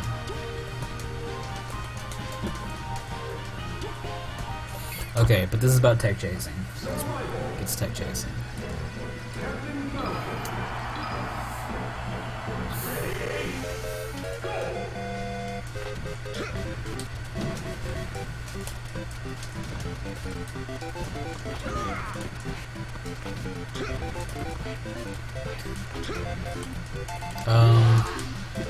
So versus mistech, you can do a jab reset, but for spacies, all they have to do to avoid doing a regular get up is just hold left or right. If they hold left or right, then they're doing a buffered roll, and so like nowadays, the only way to like get a spacey to like do a neutral get up is if you stomp them and jab reset them so fast that they weren't even ready. They weren't even like ready to like hold a direction to escape. Then you can get the regular get up into like your into like a kill basically.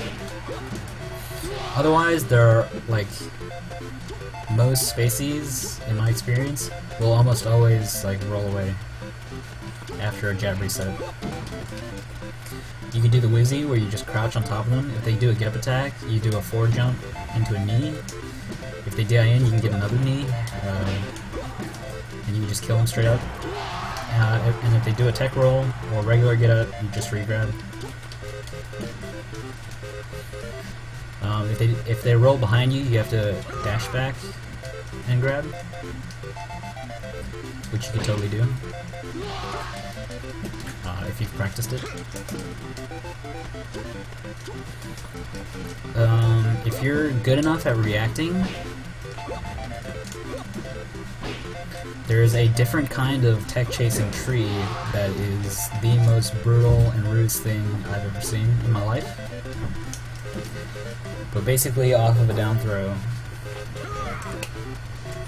you wave dash to where they are, and if they tech in place or miss tech, if they tech in place, you grab them. If they miss tech, you just crouch over them or do whatever you want.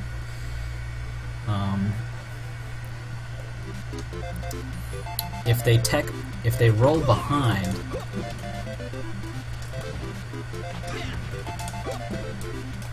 this is player 2, isn't it? Damn it.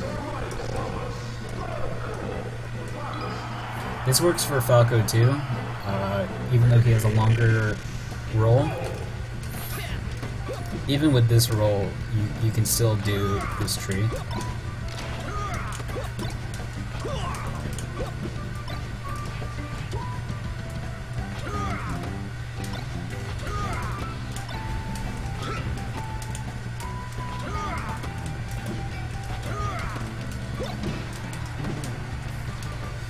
Alright, I'm probably not going to be able to do it very often or consistently, so just whatever, but basically if they tech roll behind, so tech rolls are really slow, so if your goal is to re-grab a tech roll, it's like pretty free if you position yourself correctly. And because of how long it is, you can actually tech chase with aerials. So if they tech roll in, you can do a backwards jump into a stomp on reaction. This is all on reaction, by the way. And if they tech roll away, you can do a dash jump into a knee.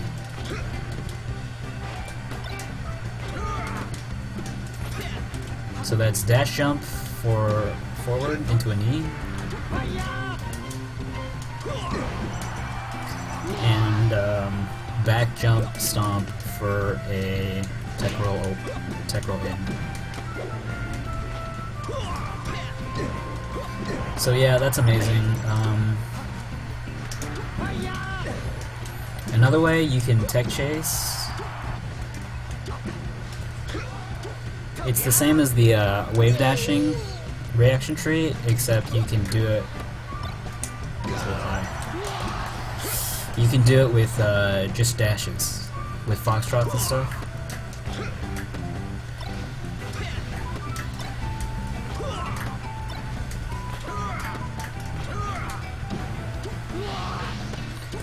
So it's the same kind of thing, except you foxtrot.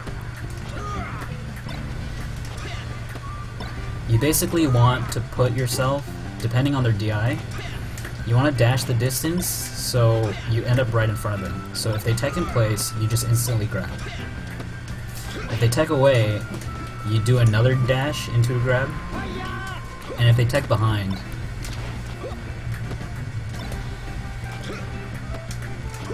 you dash back and grab them. I just think it looks a little cooler. I don't know anyone who does this, but I think it's pretty cool. Arguably gives you more control of your movement, since you're never in wave dash lag. You're always dashing. That's something you can do. So for reads, let's talk about reads now. There are ways you can cover multiple options with one read.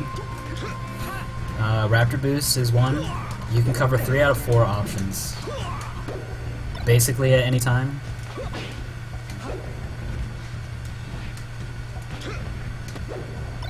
So that covered everything except tech away that time.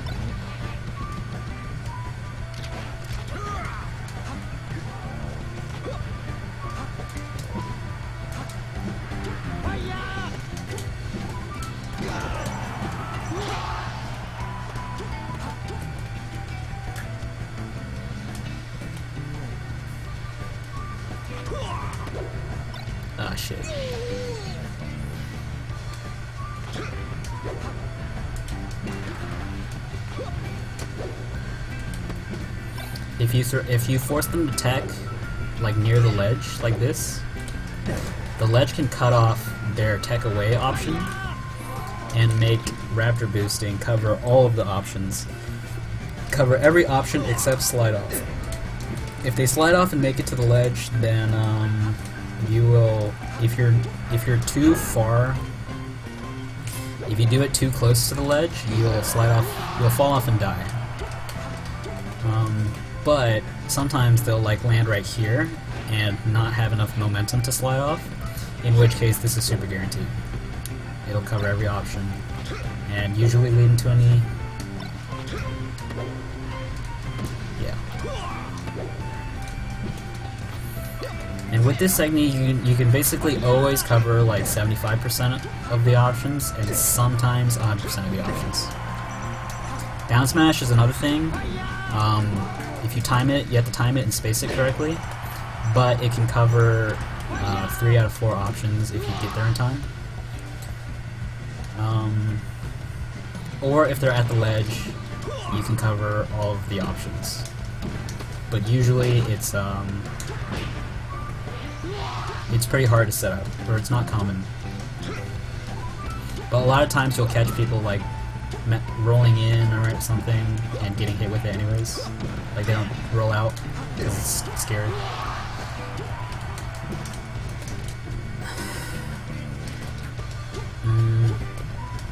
One thing, another way you can tech chase is what's called mechanical tech chasing.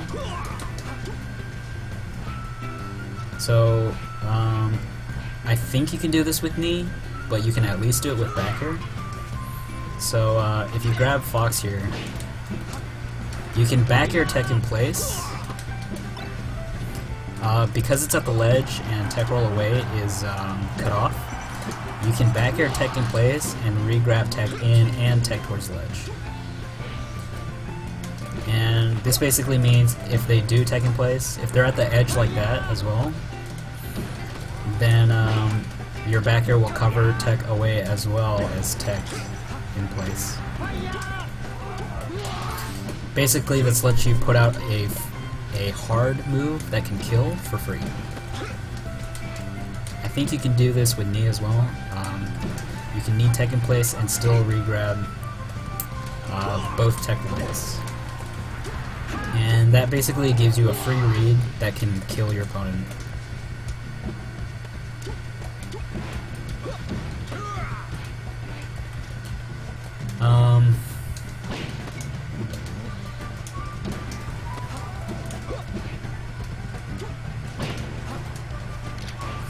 Yeah, some other things that are like more specific.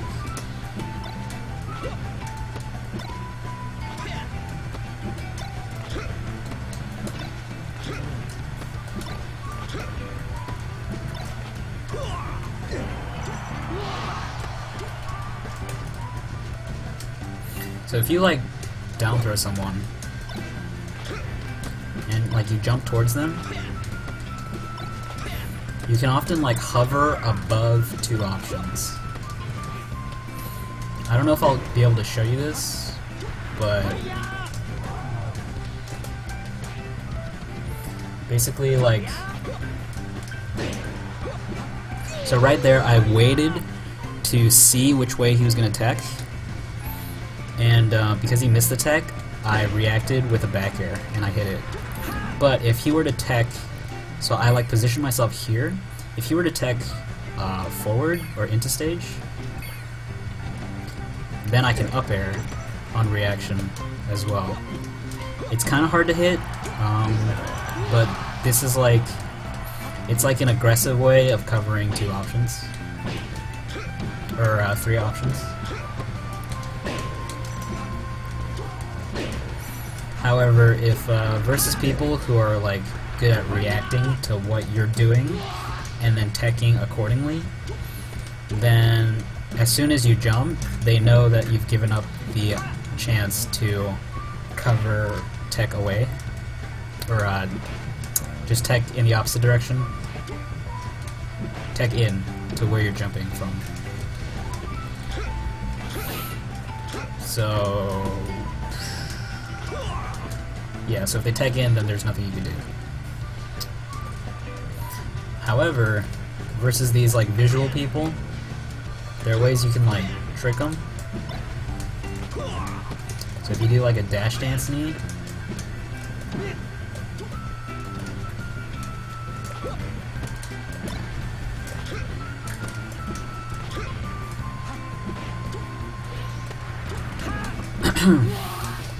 basically you dash forward, which baits them into teching in, and then you dash back with a knee. Like that. You can also do this with a pivot F smash, which I think is the rudest thing ever. It's just such a dick move, which is amazing.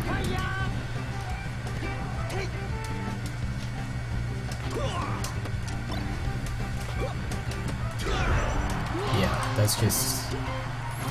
my god. It hurts. But it's also a bait, which is why it's amazing.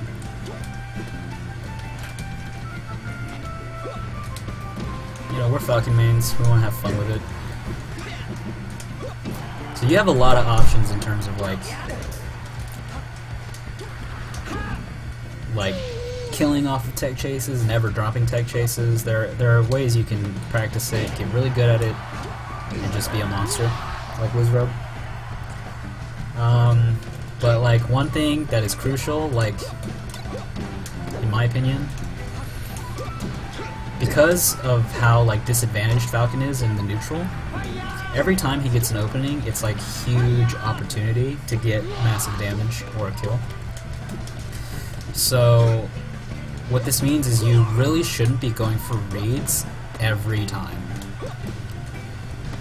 and reads that are just covering one option. Even if you can cover just two options, that increases your chances by so much. It's like the difference of like winning 30% of games. So like, here's how you can optimize your reads, basically. Basically, don't go for reads unless you can kill them off of a read. And don't use moves that won't like lead to a kill. So if they're at 40 and I need them, they're not gonna die. Well, if they die in, then I can get another knee. But if they're at like 20, I don't want a knee because they'll just slide away and like get to ledge for free and just escape. What I can do is I can go for a stomp instead. That'll pop them up. And at like 20, like stomp will lead into a raptor boost. If you do like a stomp and an immediate raptor boost, that raptor boost will lead into more raptor boosts, which will eventually lead into a knee, which is pretty dope.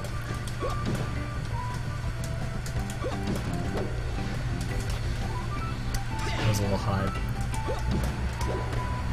Crap. Didn't react that time.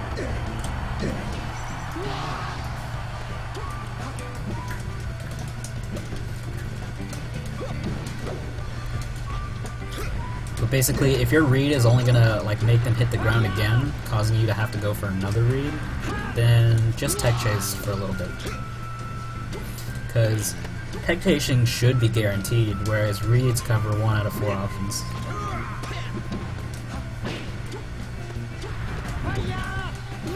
And one thing I want to make known is that if you want to tech chase a spacie, or anybody, just anybody who's about to hit the ground, you can do it. It's pretty easy if you just know how to position yourself and react properly. Like, tech rolls are like super free to react to. Tech in place is pretty hard. But like, if you know like you missed the tech in place, you can like knee, like you can read a spot dodge with knee or stomp or something.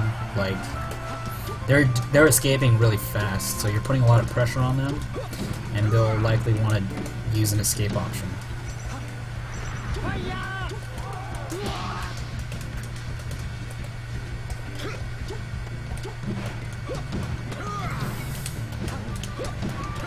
yeah, so with all these tools, you can just, you know, you just end everybody's lives. Okay. I was gonna talk about edgeguarding. So edgeguarding for like most of the characters, or for a lot of characters, you can just like regrab ledge, force them onto stage, and then reverse knee or stomp knee. Versus characters who's like Sheik, who's like, it's kind of hard to hit with the reverse knee sometimes. You can just do a back air, and if they die in, then you can knee them off of that back air. Otherwise, they're too far away, in which case, just keep back airing them, and they will die. If they tech it, then you could just do another back air. Or you could do a forward smash. I don't know, if you're a dick.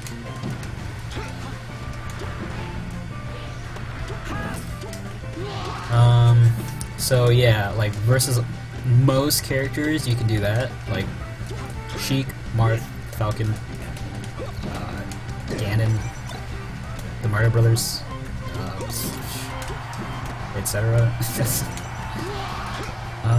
Versus spacies, it's my opinion, it's my belief that you can always at least limit a spacies recovery to a 50-50, where you have to like guess one of two choices. But like knowing how to get it to a 50-50 is so huge. Meaning like every 2 edge guards you're killing them. And versus spacies, like edge guards are so important for getting kills.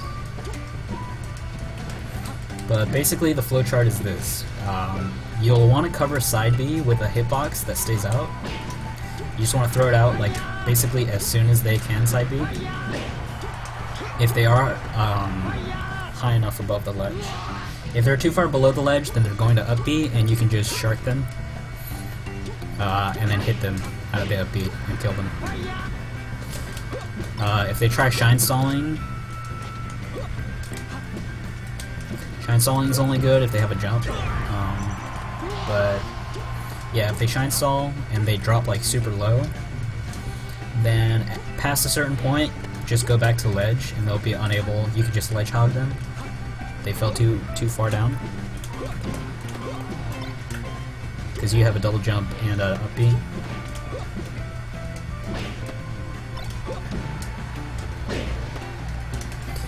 But yeah, if they're too low for a side B, you can just get ready to hit their up B and then hit their up B. But for side Bs, you want to cover it. You want to throw out a hitbox, like a tilt, or like you could do double jabs. Like you could do oh my god.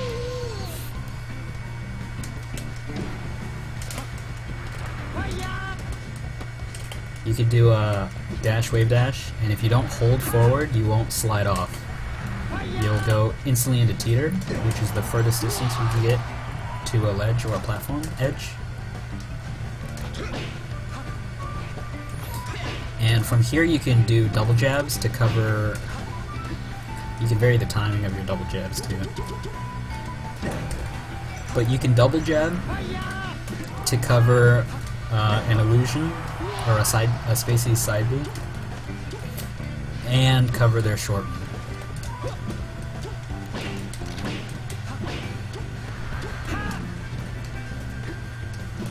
I think the second jab can cover short, but I'm not 100% sure. If it does, then you can do some Mewtwo King Marth stuff versus spacies for edge guards. Another thing I like to do to cover side B and shorten is I do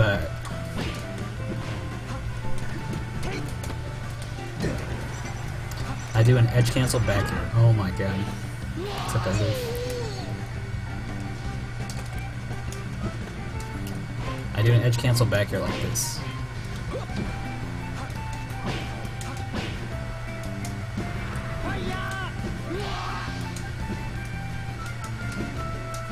Yeah, so that hitbox stays out, and The hitbox on stage is designed to hit the full side B, and then you slide off and fast fall to the ledge to edgehog the shorten. And the timing of this does work out if you hit the correct timing.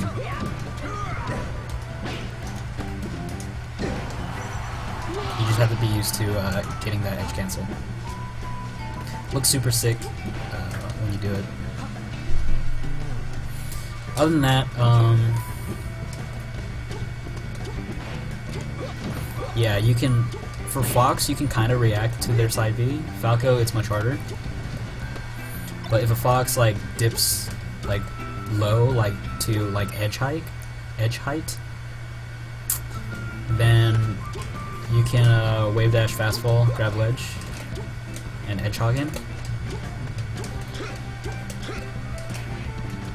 The hitbox is that edgehog is insanely fast, and it'll win. Versus Falco, it's more risky, and you have a risk of getting meteored.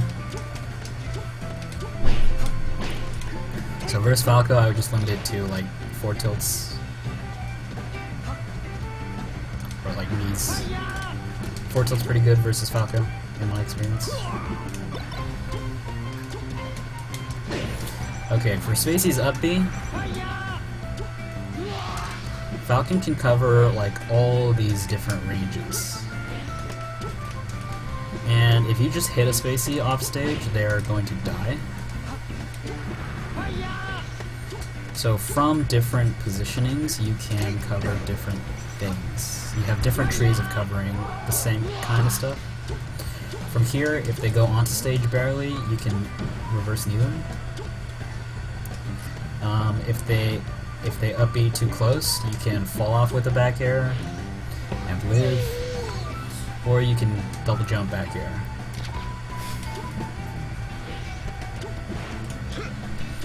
Fox's up B can take your jump if you're not careful, but you can always space around it and just hit him with the hitbox. You can also time your aerial to hit around the flames.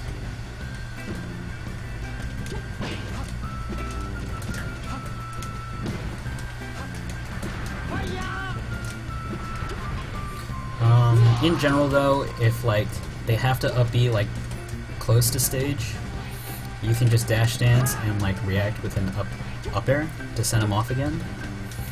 Or if they have a lot of hang time, you can go for a knee. SJ like sharks them with a knee, but this gives you less control, or like it lets you cover fewer things. From the ledge you can do like reverse up airs, reverse bears, but these can be kind of hard versus like certain angles and stuff. That's kind of where the 50-50 comes into play. From stage, at like a lot of heights, you can cover. Like if they go high, you can up air them, or knee them if you're numb. If they're low, you can fast fall into them, or up air them. If for whatever reason you're too late, you can either cover the stage just by like dash dancing and then reacting to wherever they're going with an up air, or you can fast fall grab ledge. Oh, this is one of the things in the movement that I didn't talk about. I could also put it in ledge, but one thing I really like to do is dash, pivot, wave dash to the ledge. It is one of the fastest ways of grabbing the ledge, and you can do it out of a dash. So you can foxtrot and do a turnaround. Even if you don't pivot and you do like a dash, if you're close enough to the ledge, you'll still go to the ledge. Fox is making this kind of hard. But,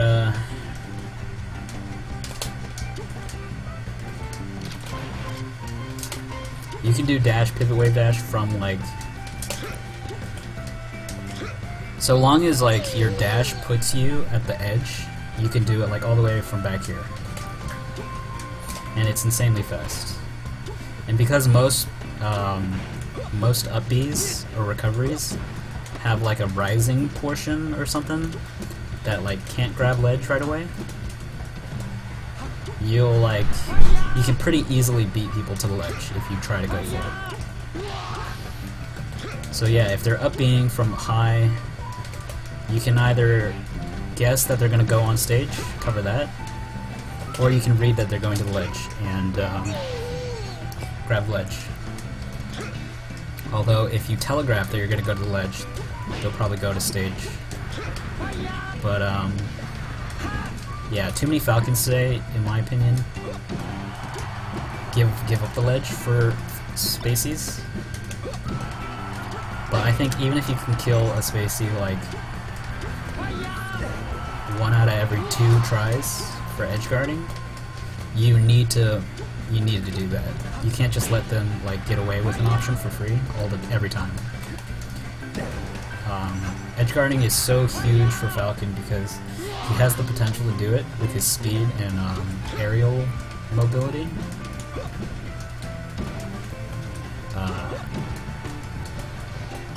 He can go out there and threaten that space. And versus spacies where you're going to lose neutral 60-70% of the time, edge guards are almost a free kill, and you need to go for it. You need to get those as much as possible if you want to stand a chance. Plus, all it takes is a tap. Just one tap and they're dead. So you need to be able to do it.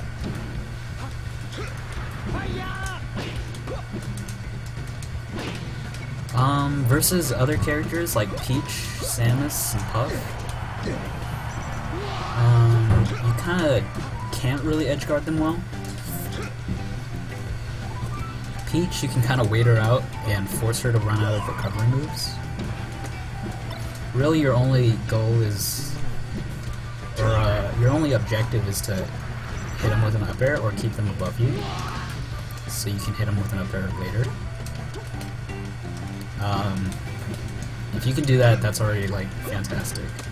But with Peach, you kind of want to play like a waiting game and kind of get her to wait out her resources.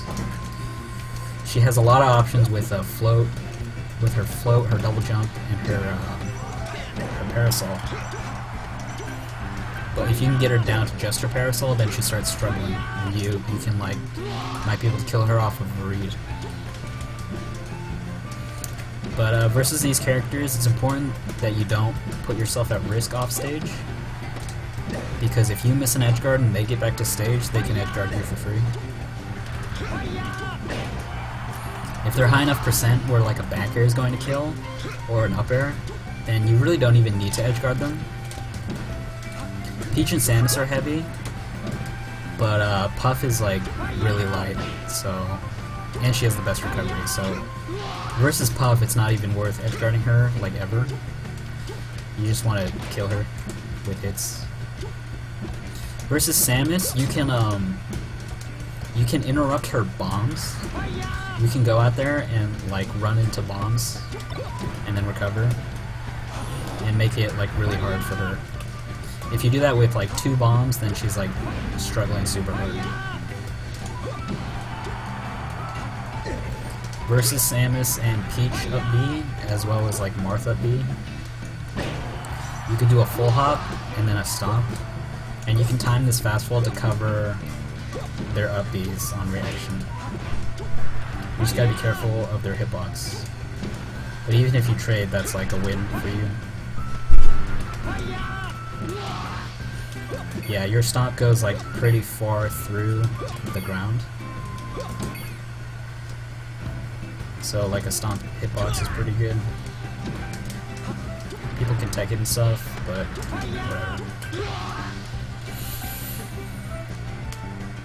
whatever. Yeah, so that's at least most of That's at least most things. So yeah, thanks for watching, thanks for listening. I'm trying to make more melee content and guides sort of stuff. Yeah, if you have any requests, leave a comment. If you have any feedback or any questions, leave a comment. I try to get back to every question.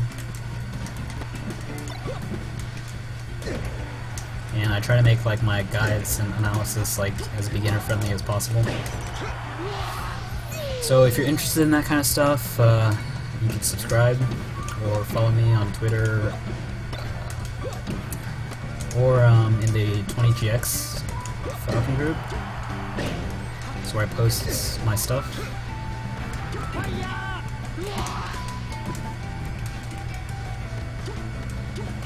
Yeah, hope you enjoyed. Hope Falcon takes you to great places. Falcon's amazing too.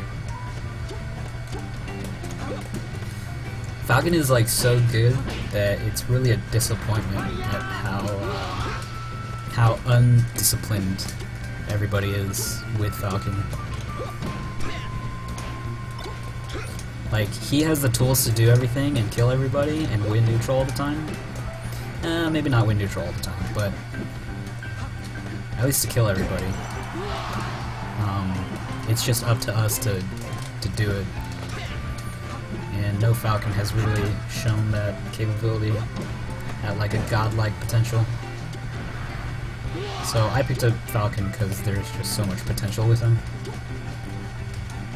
And yeah, so my goal is really to like unlock that potential. Pretty dope. Yeah, dude, just gotta grind it out. You know what to do. Beat the shit out of everybody. Oof. And Falcon's like not like Meat King or Hungrybox or anything. He can just like, he can win, destroy everybody, and like be super cool and aggro while doing it. Super BM as well. So yeah, Falcon's amazing. Hope you enjoyed this talk. Peace.